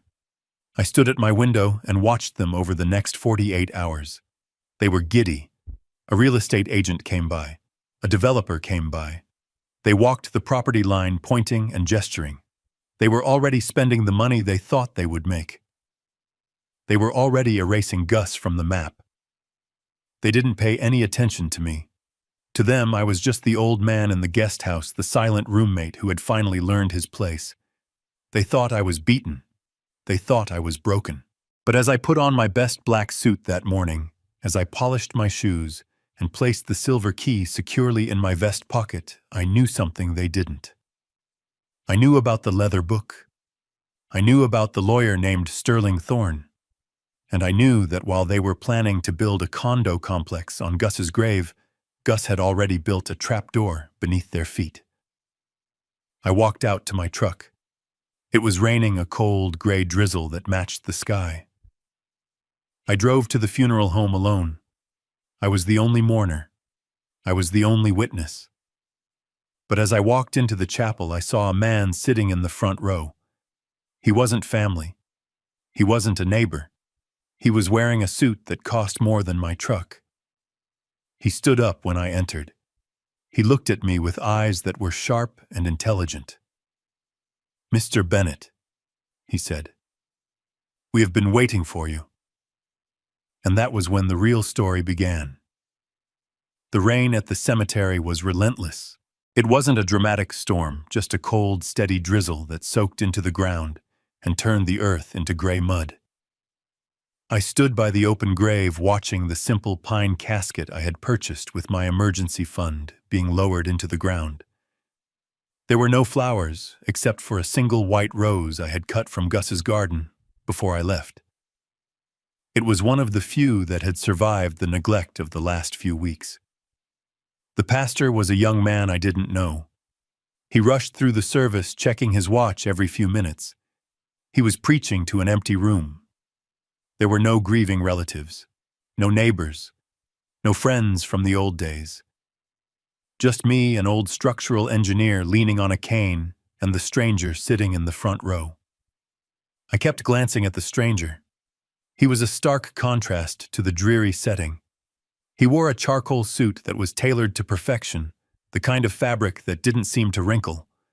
He held a black umbrella with a polished silver handle. He didn't look sad. He looked focused. He watched the casket with an intensity that made me uneasy. I wondered if he was a debt collector finally coming to claim whatever Gus had left. Or maybe he was a representative from the city checking to make sure the property was truly vacant so they could condemn it. When the service ended, the pastor mumbled a quick amenity and practically ran for his car. I stepped forward and dropped the white rose onto the wood. "Goodbye, Gus," I whispered. "You deserved better than this." I turned to leave my boots squelching in the mud. I was dreading the drive back. I was dreading the sight of my son and daughter-in-law celebrating in the house that used to be mine. "Mr. Bennett." The voice was deep and resonant. I stopped and turned. The stranger was standing a few feet away. He was taller than he looked sitting down. He held the umbrella out, offering me shelter from the rain. "I am Sterling Thorne," he said, extending a gloved hand. "I believe Augustus gave you something for me." My hand instinctively went to my vest pocket, where the small silver key was warm against my chest. Gus had told me to find Sterling Thorne. I hadn't expected him to find me. I gripped my cane tighter. "He did," I said. "But I don't know who you are, Mr. Thorne, and I don't hand over keys to strangers in graveyards." A faint smile touched his lips. It wasn't a mocking smile like Preston's. It was respectful. "Fair enough," he said. "This is not the place for business. My car is right over there. It is warm and dry. Please allow me to drive you back. We have a lot to discuss." I looked toward the parking lot. A long black limousine was idling near the gate. It looked like a spaceship compared to my rusted Ford truck. I hesitated. I was tired. My hip was throbbing, and I wanted answers. I nodded. "All right, but my truck is here. My driver will bring it to your residence," Sterling said, as if it were the most natural thing in the world. We walked to the limousine. The driver held the door open. The interior smelled of expensive leather and old money. I sank into the seat, and the warmth of the climate control wrapped around me. Sterling sat opposite me. He opened a small refrigerator and offered me a bottle of water. I took it, my hands shaking slightly. Sterling opened a leather briefcase on his lap. He didn't pull out a bill or a lawsuit. He pulled out a photograph. He slid it across the small table between us. It was an old black and white photo from the late 70s. It showed two men standing in front of a massive server room filled with blinking lights and reel-to-reel computers. One of the men was clearly a younger Sterling Thorne, sharp and ambitious. The other man was laughing, holding a champagne bottle. He had thick glasses and a messy beard, but the smile was unmistakable. It was Gus. I looked up at Sterling, confused. "I don't understand," I said. Gus was an actuary. He lived on a fixed income. He couldn't afford to fix his gutters. Sterling shook his head slowly. "Augustus Wainwright was many things, Mr. Bennett, but he was never an actuary. And he certainly wasn't poor." Sterling tapped the photo. "That man was the founder and chief architect of Titan Security Systems. Does the name ring a bell?" I felt a jolt of recognition. Titan Security. Back in the 90s, they were the gold standard. They built the encryption software for banks, for government agencies. They were everywhere. He founded Titan. I asked, incredulous. He wrote the code, Sterling corrected. I handled the business, he handled the genius. In 1998, we sold the company to a defense contractor. It was the largest tech acquisition of the decade. I sat back against the leather seat, stunned. So he had money. Sterling looked out the window at the rain-streaked gravestones. When he died 3 days ago, Augustus Wainwright's net worth was approximately $42 million. The number hung in the air. 42 million. I thought about the $50,000 lawsuit my son had filed against him. I thought about Preston calling him a broke loser. I thought about the soup I had carried through the snow because I thought he couldn't afford food. 42 million, I repeated. And he lived in that house. He let the paint peel. He let them cut his power. Why? Because he hated this. Sterling gestured around the luxurious car. He hated the pretension. He hated the fake friends who only called when they wanted a loan. He hated the way money changed people. After the sale, he walked away. He wanted a simple life. He wanted to tend his roses, read his books, and live in a neighborhood where people waved hello because they were neighbors, not because they wanted a piece of his portfolio. Sterling looked at me, his eyes hard. He found that peace for a long time, until your son and his wife moved in. I felt a flush of shame burn my neck. I didn't know, I whispered. I swear I didn't know. I know you didn't, Sterling said softly. But Gus knew. He knew everything. He leaned forward, his elbows on his knees. Your daughter-in-law called him deaf. She called him senile. She mocked him on the internet for being a confused old man. But Gus wasn't deaf, Harrison. He wore high-fidelity hearing aids, the kind musicians use. He usually turned them down to tune out the noise of the world. But when the fence went up, when the insults started, he turned them up. My blood ran cold. He heard them. He heard everything. Sterling confirmed. He heard them plotting in the backyard. He heard them laughing about the lawsuit. He heard Preston bragging about the gambling debts. He heard Tiffany planning to bulldoze his garden. Sterling paused, letting the weight of that sink in. And he saw them too. You mentioned the binoculars, the soil moisture meter. That was just a distraction. Gus was a security expert, Harrison. He was the grandfather of modern surveillance. Did you really think he would live in a house without protecting himself? He tapped the briefcase again. His house wasn't falling apart because he was negligent. It was camouflage. Inside that house, behind the peeling wallpaper and the dusty curtains, is a surveillance system that rivals the CIA. High-definition cameras, long-range microphones, thermal imaging. He recorded every piece of trash thrown into his yard. He recorded the police intimidation. He recorded the moment your son pushed you down in the grass. I remembered the leather book Gus had given me. I remembered the key in my pocket. The book, I said. He gave me a book. And a key. Sterling nodded. The key is for the server room in his basement. The book is the index. It is the log of every interaction he had with your family for the last 2 years. I felt sick. Gus had sat there in his wheelchair playing the victim while he compiled a mountain of evidence. He had watched them destroy him, and he had documented every blow. Why didn't he stop them? I asked. He could have hired a team of lawyers. He could have bought their house and evicted them. He had $42 million. Why did he let them kill him? Sterling's expression softened. He looked at me with something like admiration. Because he was waiting for you, Harrison. For me. He told me about you, Sterling said. He told me that for years you were just the guy next door. You waved. You were polite. But you were passive. You let your son take over. You let them push you into the guest house. Gus was disappointed. He thought you had given up. Sterling smiled a small, sad smile. But then the fence went up. And you came to his back door with a jar of apple butter. You stood in front of the police. You walked out into a blizzard to bring him soup. You proved that there was still decency in that house. Sterling closed his briefcase. The click of the latch sounded loud in the quiet car. Gus didn't fight back because he knew his body was failing. He knew he didn't have much time left.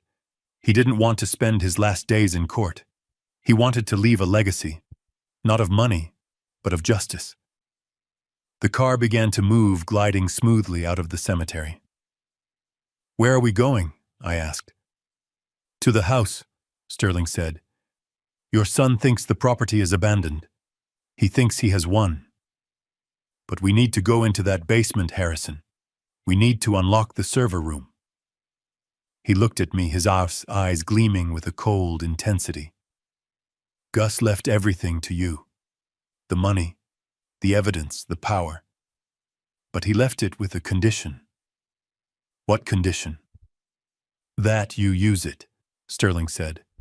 "That you finish what he started. That you expose the truth." I put my hand over my vest pocket, feeling the outline of the silver key. I thought about Preston and Tiffany grilling steaks while Gus lay dying. I thought about the fake tears on Tiffany's live stream. I thought about the way they treated me like a piece of furniture they could move around or discard. I looked at Sterling. "Take me there," I said. The limo turned onto the main road, heading back toward the neighborhood where a black fence stood as a monument to greed. But the man returning wasn't the tired old engineer who had left that morning. I was coming back with $42 million worth of ammunition, and I was ready to pull the trigger. The limousine glided to a stop in front of Gus's house. The street was quiet. It was the middle of the week and most of the neighbors were at work. I looked across the lawn at the main house. It stood dark and silent. The driveway was empty. Preston and Tiffany were not home. They had flown to a 5-star resort in Cabo San Lucas the morning after Gus died. They paid for the first-class tickets with a new credit card Preston had opened in my name a week ago. They were celebrating their victory with margaritas on a beach, believing that the old man next door was rotting in the ground, and his secrets were buried with him. They were wrong. Sterling Thorne opened the car door, and we stepped out into the cold winter air. He didn't walk to the front door. He walked around to the side entrance, the one I had broken into on Christmas Eve. A crew had already boarded up the window I smashed, but Sterling had a key for the deadbolt. He unlocked it, and we stepped into the kitchen. It was exactly as I remembered it, freezing cold. The air smelled of stale tea and old paper. The cushions were still piled on the floor where I had tried to keep Gus warm. Seeing them sent a sharp pang of grief through my chest, but I pushed it down. This wasn't the time for grief. It was the time for answers. Sterling led me to the hallway. He stopped in front of a linen closet. It looked ordinary. The door was painted a peeling cream color. He opened it, revealing stacks of old towels and moth-eaten blankets. He reached inside and pushed aside a stack of sheets on the middle shelf. Behind them was a small metal panel. He pressed his thumb against it. A biometric scanner beeped green. The back wall of the closet clicked and swung inward. It was a hidden door seamlessly integrated into the frame. "After you, Mr. Bennett," Sterling said. I stepped through the opening. I expected a dusty storage room. What I found was a staircase leading down, bathed in cool blue LED light. The air here was different. It was climate-controlled, filtered, and dry. The hum of heavy machinery vibrated through the metal steps. We descended into the basement. But it wasn't the damp, dark basement of an old house. It was a fortress. The walls were soundproofed. In the center of the room sat a horseshoe-shaped desk surrounded by banks of servers that hummed with quiet power. And on the wall were 12 high-definition monitors. This is the nerve center, Sterling said, his voice echoing slightly in the acoustic space. Gus built this 3 years ago when your son moved in. He knew what kind of people they were from the first day. I walked up to the monitors. My breath caught in my throat. The image quality was terrifying. It was 4K resolution, crystal clear. Gus wasn't using binoculars. He had installed military-grade long-range cameras in the eaves of his roof and in the birdhouses in his trees. They were pointed directly at my property. I could see everything. One screen showed the entire backyard. I could see the individual blades of grass where I had fallen when Preston pushed me. Another screen showed the patio. But the most shocking feeds were the ones pointed at the house itself. The cameras had such high-resolution zoom and low-light capability that they could see through the windows of the main house as if the glass didn't exist. I could see into the kitchen. I could see into the living room. I could see into Preston's office. "He is dangerous," Tiffany had said. She was right. But he wasn't dangerous because he was a predator. He was dangerous because he was a witness. He was the all-seeing eye that they never knew existed. Sterling walked over to the main console. The silver key, Harrison. I took the key from my pocket. My hand was steady now. I handed it to him. Sterling inserted it into a slot on the main drive. He typed a command on the keyboard. Gus indexed everything. Sterling said. He categorized the footage by event. He wanted you to see 3 specific files first. He clicked a folder labeled The Dog. On the main screen, a video began to play. The timestamp was from the day Princess got sick. The camera angle was high, looking down into my backyard. I saw Tiffany walk out onto the patio. She was holding a bowl. She looked around to make sure no one was watching. Then she reached into her pocket and pulled out a small bottle. She poured a dark liquid over the dog food. She put the bowl down. Princess ran over and ate it greedily. Tiffany watched, her arms crossed. She waited until the dog finished. Then she picked up a piece of raw meat from a plate on the table and tossed it near the black fence. She staged the scene perfectly. 10 minutes later, when the dog started vomiting, Tiffany began to scream. I watched the video in silence. It wasn't Gus. It wasn't an accident. She had poisoned her own dog.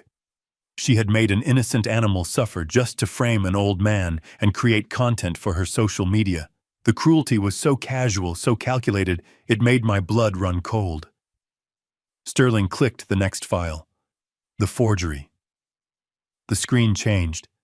This view was through the window of Preston's home office. The audio was crystal clear, picked up by a laser microphone directed at the glass. Preston was sitting at his desk. He had a light box tracing a document. I heard his voice. "It is easy, Tiff. He shakes so much these days his signature is basically a scribble, anyway. I just have to trace the deed transfer and have the notary stamp it. I already paid the guy off." Tiffany walked into the frame. "Are you sure he won't get a notification from the bank?" Preston laughed. "I changed the email address on his account last week. All the alerts go to a dummy account I control. He thinks he still owns the land. By the time he figures it out, the developers will have already broken ground. We will sell the combined lot, get the $3 million, and put him in a state facility. He won't even know what hit him." I stared at my son's face on the screen. He was talking about selling my home, the home I worked 40 years to pay for, as if he were trading a used car. He was talking about institutionalizing me to cover his theft. Sterling didn't say a word. He let the evidence speak for itself. He clicked the third file. The burden. This video was from Christmas Eve. It was just after I had walked out into the snow. Preston and Tiffany were in the kitchen. The party was still going on in the other room. Preston was pouring another drink. "Do you think he will actually go over there?" he asked. Tiffany shrugged, picking at a tray of appetizers. "Let him. If he freezes, it solves our problem sooner. We don't have to wait for the nursing home." Preston swirled his drink. He is such a burden. Just a useless old man eating up our resources. Did you see him trying to be the hero with that soup? It was pathetic. He is a leech Tiff, a dying leech attached to our bank account. Tiffany laughed. Well, nature has a way of pruning dead branches. Let the cold do the work. The video ended. The screen went black. I stood there in the blue light of the server room. I expected to cry. I expected to feel that crushing weight of heartbreak that comes when you realize your children do not love you. But the tears didn't come. The heartbreak didn't come. Instead, I felt a strange sensation. It was like a steel beam snapping into place. It was the feeling of structural integrity returning. The confusion was gone. The doubt was gone. The hope that maybe I had misunderstood them was gone. I looked at Sterling. How much data is here? I asked. 2 terabytes. Sterling replied. Every conversation, every plan, every fraud. It goes back 2 years. I looked at the console. There was a port for an external drive. I want a copy, I said. I want everything. Sterling nodded. He reached into his briefcase and pulled out a heavy encrypted hard drive. He plugged it in. I anticipated that. The transfer will take about 20 minutes. I watched the progress bar crawl across the screen. 20 minutes to download the truth. 20 minutes to arm myself. I thought about Preston and Tiffany in Mexico drinking their margaritas. They thought they were the main characters in this story. They thought they were the predators and I was the prey. They thought Gus was just a victim. They didn't know that Gus had given me the weapon. And they didn't know that the man holding it wasn't the father who loved them anymore. That man had died in the snow on Christmas Eve. The man standing in the server room was Harrison Bennett. And I was about to become the most dangerous thing they had ever encountered. The download finished with a soft chime. I pulled the drive out and put it in my pocket right next to the silver key. It felt heavy. It felt like justice. I turned to Sterling. Now show me the will, I said. Sterling smiled. Right this way, Mr. Bennett. The best part is yet to come. The limousine ride from the funeral home was silent, the hum of the engine the only sound filling the space between us. I stared out at the passing city, the rain streaking the windows like tears, but my own eyes were dry. I had spent all my tears on Gus in that freezing house. Now there was only a cold, hard resolve. We arrived at a sleek glass building downtown. Sterling Thorne bypassed the reception and led me straight to a corner office that smelled of mahogany and expensive leather. He gestured for me to sit in a plush chair opposite his massive desk. I know you have questions, Mr. Bennett. Sterling began opening a thick leather portfolio. And I have answers. But first we need to address the legalities. He pulled out a document, the paper crisp and cream-colored. This is the last will and testament of Augustus Wainwright, he said formally. As I mentioned, the bulk of his liquid assets, approximately $40 million, has been designated for the veterans of foreign wars and the St. Jude Children's Research Hospital. Gus was very specific about that. He wanted to leave a legacy of care, not consumption. I nodded. It made sense. Gus was a man who lived simply. He wouldn't want his money fueling the kind of greed he saw next door. However, Sterling continued, his eyes locking onto mine, he created a specific entity for you, a limited liability company named Justice Holdings. A company? I asked, confused. I'm a retired engineer, Mr. Thorne. I don't know anything about running a business. You won't have to run it, Sterling said, a small, tight smile playing on his lips. This company isn't an operating business. It's a holding company, and it holds exactly one asset. He slid a blue-bound document across the desk toward me. It looked official, stamped with the seal of a bank I recognized. Open it, he urged. I flipped the cover. My eyes scanned the legal jargon, the borrower's name, the property address. My breath caught in my throat. Borrower Preston Bennett. Property address 42 Oakwood Drive. Lender Justice Holdings, LLC. I don't understand, I stammered. This is Preston's mortgage note. Correct, Sterling said, leaning back in his chair.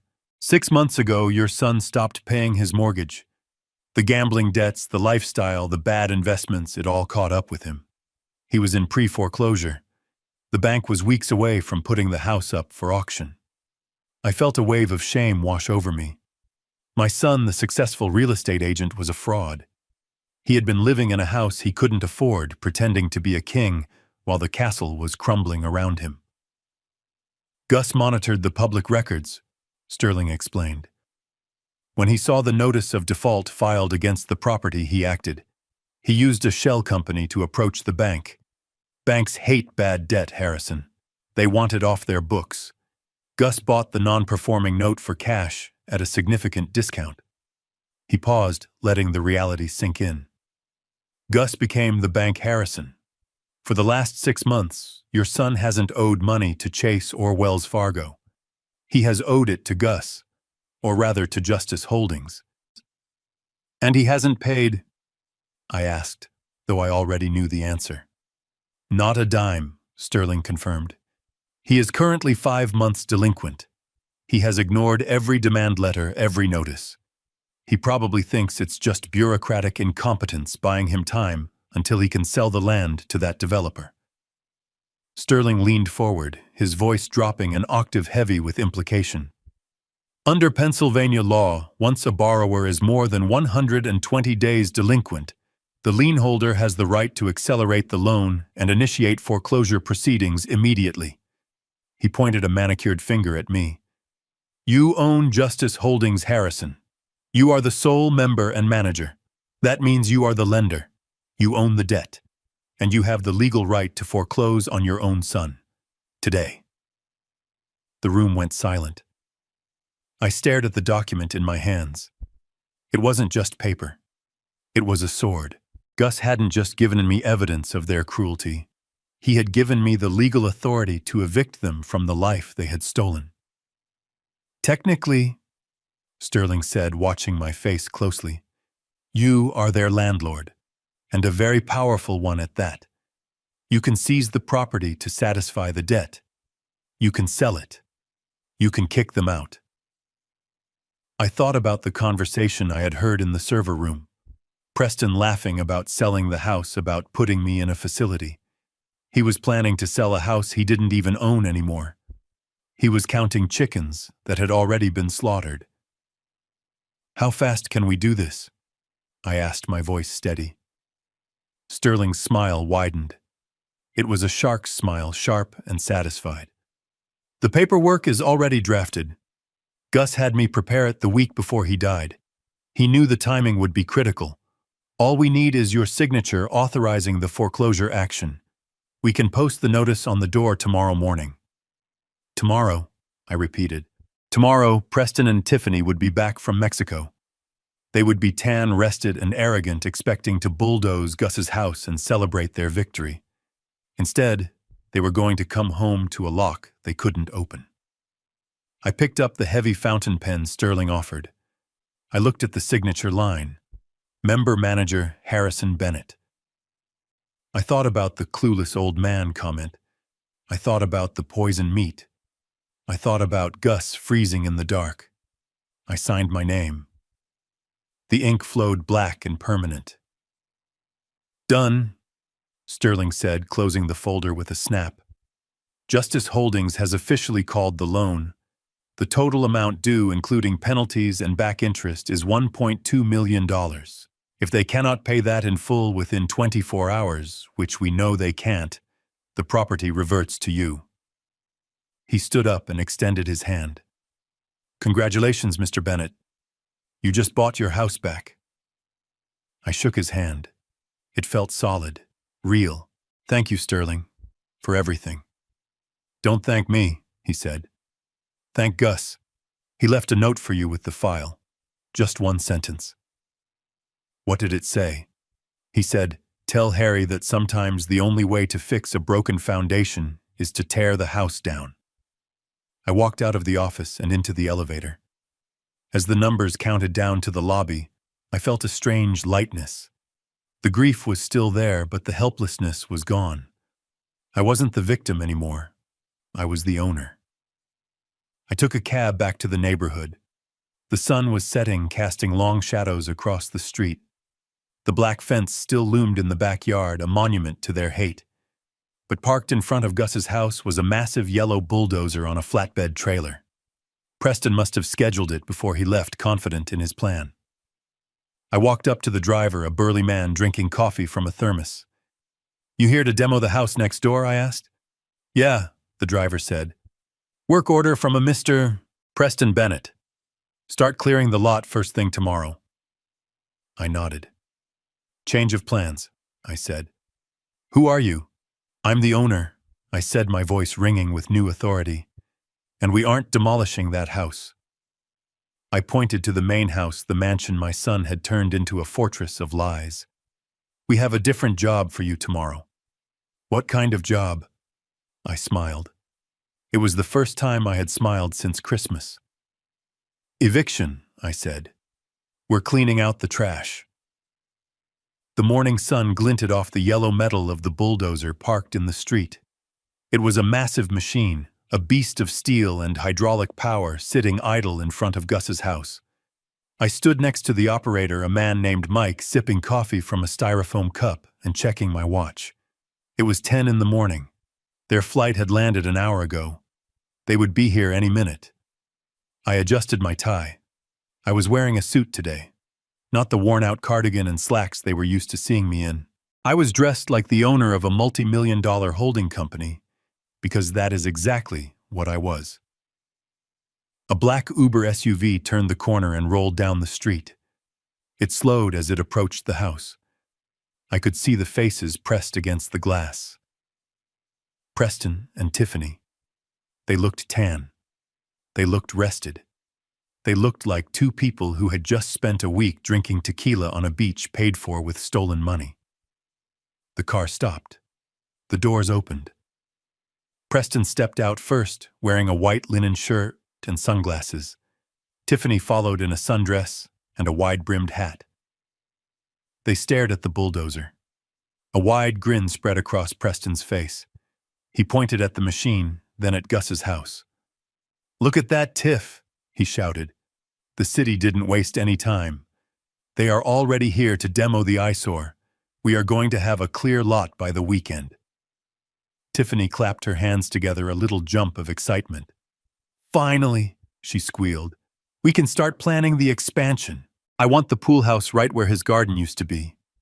They were so arrogant, so blind. They started walking up the driveway, pulling their Louis Vuitton luggage behind them.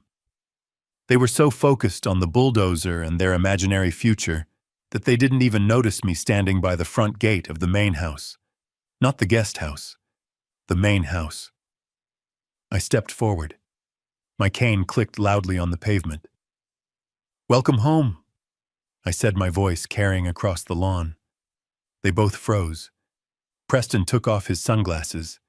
He looked confused. He looked at me, then at the guest house, then back at me standing possessively in front of the main entrance. "Dad," he said, a frown creasing his tanned forehead. "What are you doing? Why are you dressed like that? And why are you talking to the demo crew?" I didn't answer immediately. I let the silence stretch. I let them feel the shift in the atmosphere. "I am giving them instructions, Preston," I said calmly. Preston laughed nervously. "Instructions? Dad, you don't give instructions. You just live here. Go back to the cottage. We are tired. We need to unpack." He tried to brush past me, dragging his suitcase. He reached for the front door handle. It was locked. He tried his key. It didn't turn. "What the hell?" he muttered. He tried again, jiggling the handle violently. "Did you change the locks, Dad? Did you break the keyhole?" I reached into my jacket pocket. I pulled out the thick envelope Sterling had prepared. It was heavy. It contained the foreclosure notice, the acceleration clause, and the eviction order. I didn't change the locks, Preston. The owner changed the locks. I threw the envelope. I didn't hand it to him. I threw it. It hit him square in the chest and fell to the ground at his feet. Preston looked at the envelope, then at me. His face was turning red. "What is this? What is wrong with you? Read it," I said. He bent down and picked it up. He tore it open. He pulled out the documents. I watched his eyes scan the top page. I saw the moment the words registered. Notice of default. Notice of foreclosure. Justice Holdings, LLC. His hands started to shake. The paper rattled. This says the house is being foreclosed on. But that is impossible. I have time. I was in pre-foreclosure, but the bank sold your debt, Preston. I interrupted. They sold it 6 months ago. To a private company. Justice Holdings. Preston looked up, his eyes wild with panic. Who is Justice Holdings? Who are they? I will call my lawyer. I will sue them. You can't sue them, Preston, because you are looking at them. I tapped my chest with my cane. I am Justice Holdings. Gus left it to me. I own your debt. I own your mortgage. And since you haven't paid a dime in 5 months, I am exercising my right to take the property back. Preston's mouth opened and closed like a fish out of water. The color drained from his face, leaving his tan looking sallow and sick. You own the house. I nodded. I do. And I have decided to evict the current tenants. Preston turned to the bulldozer driver. Hey, you are here to demo the house next door, right? Tell him. The driver shook his head slowly, taking a sip of his coffee. No, sir. Mr. Bennett here hired me. The work order is for 42 Oakwood Drive. He pointed a thick finger at the main house. He wants me to clear the landscaping and remove the debris. He said he is cleaning out the property. Preston whipped his head back to me. Dad, what the hell are you doing? You can't do this. This is my home. I took a step closer.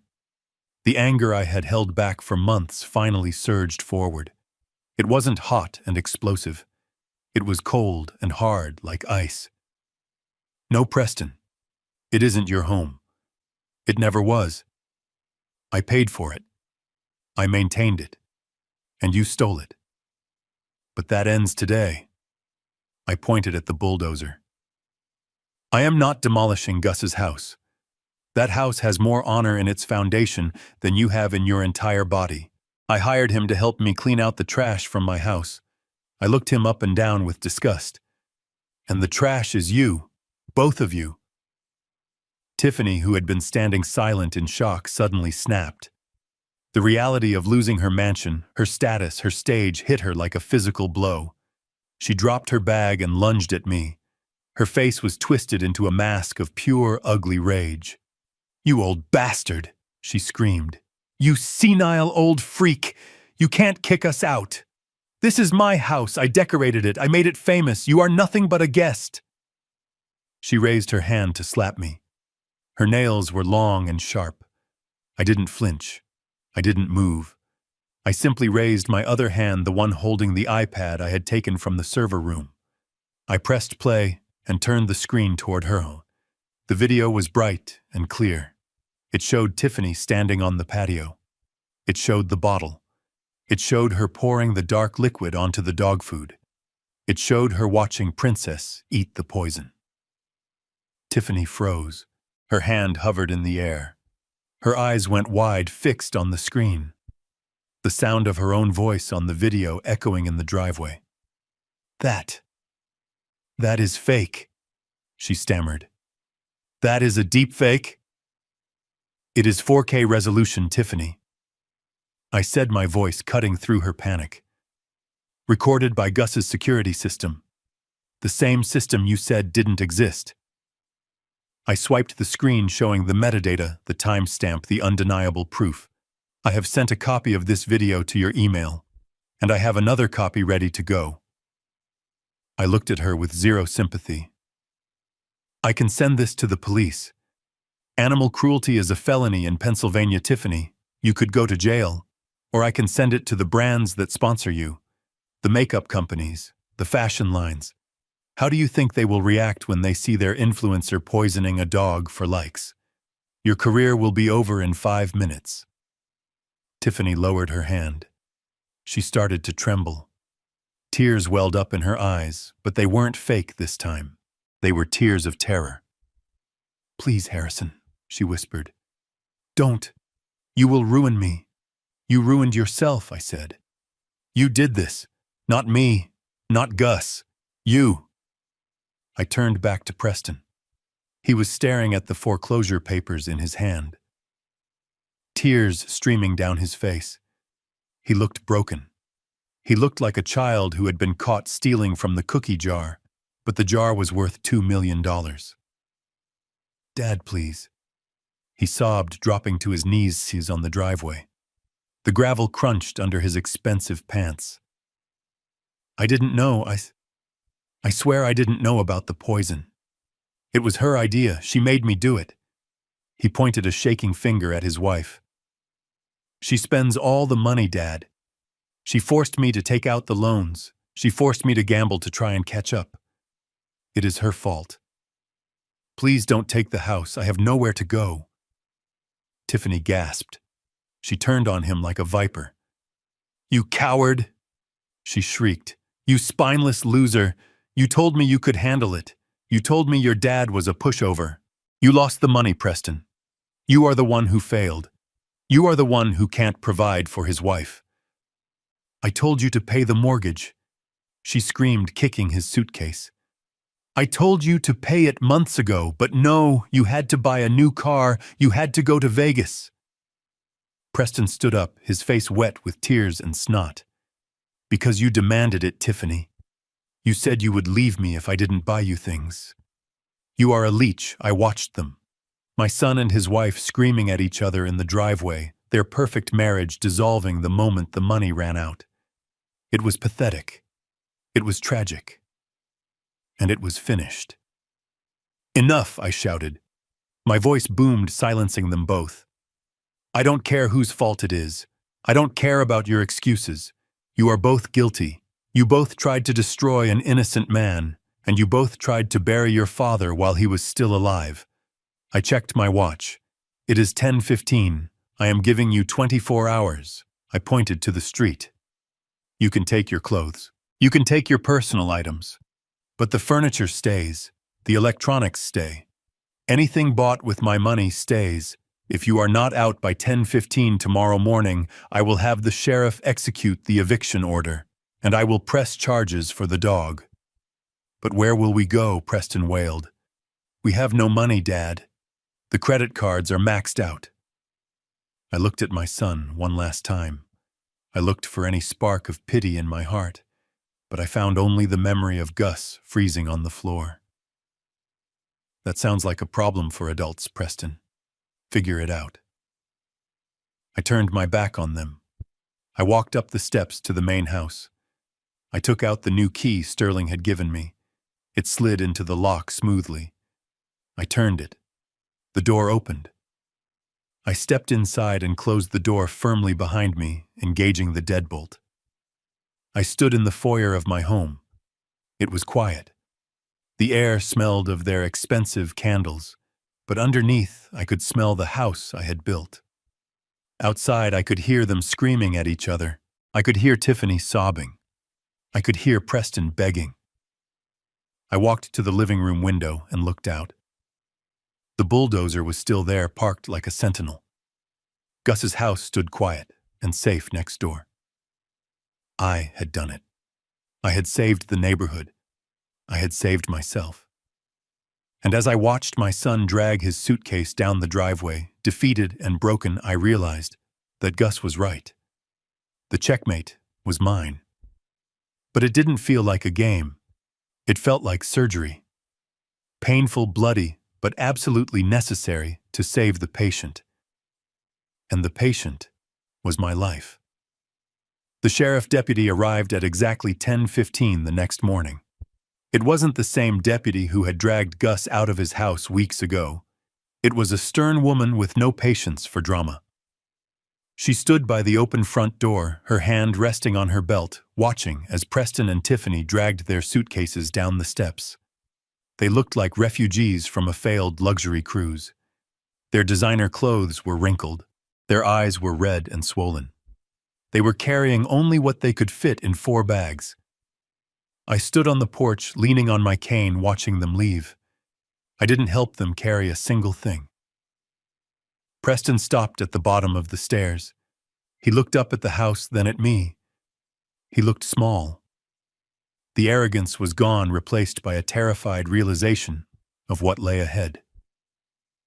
"Dad," he said, his voice trembling. "I don't have enough for a hotel. Can you just lend me $500? Just for a couple of nights until I figure this out." I looked at him. I remembered the gambling debts. I remembered the way he looked when he pushed me down in the grass. "I don't lend money, Preston," I said. "And I don't support able-bodied men who refuse to work. There is a labor shortage in this country. I am sure you can find a job by this afternoon if you lower your standards." He stared at me as if I had spoken in a foreign language. Then he turned and walked to his car. They loaded their bags in silence. As they drove away, they didn't look back. They didn't wave. They just disappeared around the corner, leaving me alone in the quiet aftermath of the war. But the punishment wasn't over. It was just beginning. Later that afternoon, I sat in Gus's server room. The blue light of the monitors washed over my face. I opened the file labeled "The Dog." I looked at the share button. I had promised Tiffany I would ruin her. And Harrison Bennett keeps his promises. I didn't post it to my own account. I created an anonymous profile. I uploaded the video of her poisoning Princess. I tagged every brand she worked with. I tagged the local animal shelters. I tagged the homeowners association page. And I tagged her own dedicated fan page using the hashtags she had created to build her empire. Then I hit send. The reaction was nuclear. Within 2 hours, the video had 10,000 views. Within 4 hours, it was trending locally. By evening, it was national news. The internet is a cruel place, but it has a special kind of hatred for people who hurt animals for clout. I watched her follower count drop in real time. It was like watching a building collapse. 50,000, 40,000, 10,000, 0. Her account was suspended for violating community guidelines on violence. Then the brands started issuing statements. The makeup company dropped her. The fashion line dropped her. They distanced themselves so fast, it must have given them whiplash. 2 days later, I heard from a neighbor that Tiffany had fled to her parents in Atlanta. She had to leave in the middle of the night because people were protesting outside the apartment she and Preston were crashing at. Her career was over. Her reputation was incinerated. She would never show her face on a screen again without being reminded of what she did. Preston didn't fare much better. With the foreclosure on his record and his gambling debts exposed by the investigation, he lost his real estate license. The brokerage fired him to avoid the scandal. A month later, I was driving past a new housing development on the other side of town. I saw a construction crew pouring concrete for a foundation. One of the laborers looked familiar. He was wearing a neon vest and carrying a heavy hod of wet cement. He looked exhausted. His face was sunburned and dirty. It was Preston. I slowed down. He looked up and our eyes met. For a second, I thought he might come over. I thought he might yell or beg, but he didn't. He just looked at me, then looked down at his boots and kept working. He was finally doing an honest day's work. It was the best lesson I could have ever taught him. I drove away, and I didn't look back. The next few months were a blur of activity. I contacted Galaxy Development, the company Preston had been trying to woo. I told them I owned both lots now. 42 and 44 Oakwood Drive. They were very interested. I negotiated hard. I used the skills I had learned in 40 years of engineering and the confidence Gus had given me. I didn't sell for the lowball offer Preston had tried to secure. I sold for market value plus a premium for the prime location. The final sale price for the combined parcel was $4.8 million. I took the check to Sterling Thorne's office. We set up the transfers. I donated a significant portion to the local animal shelter in honor of Princess, who had fully recovered and been adopted by a nice family in the next town. I donated to the Veterans Fund as Gus had wanted. And then I packed my bags. I stood in the international terminal of the airport. The PA system was announcing flights to Tokyo, London, and Paris. I looked at my reflection in the glass window. I was wearing a charcoal suit tailored to fit perfectly. My shoes were polished. I didn't look like a tired old man anymore. I looked like a man who had reclaimed his life. I held my passport and my boarding pass in my hand. Destination, Rome, Italy. It was the trip Patrice and I had talked about for 40 years. We were always going to go when I retired, when the kids were settled, when we had enough money. We always found a reason to wait. And then she ran out of time. I wasn't going to wait anymore. I walked toward the gate. The attendant smiled at me. "First class, Mr. Bennett. Right this way." I sat in the wide, comfortable seat and accepted a glass of champagne. As the plane taxied down the runway, I looked out at the city disappearing beneath the clouds. I thought about the house on Oakwood Drive. It would be torn down soon. The black fence would be splintered into kindling. The bad memories would be paved over. I reached into my pocket and pulled out the small silver key. I hadn't given it back to Sterling. I kept it as a reminder. Gus was right, I thought, as the engines roared to life, pushing me back into my seat. He told me he was dangerous. He said he was a threat. And he was. He was a time bomb of truth ticking away in the silence of his living room, waiting for the right moment to go off. But he didn't detonate it. He left that to me. I took a sip of champagne and watched the world fall away. I am the one who lit the fuse. I am the one who burned the lies to the ground. And for the first time in a long time, I wasn't afraid of the fire. I was free. No one could hurt me anymore. Because I finally learned that the most dangerous man in the room isn't the one shouting. It is the one who knows the truth and isn't afraid to use it. Goodbye, Preston. Goodbye, Tiffany. Hello, world. This journey teaches us that blood does not grant a license for abuse.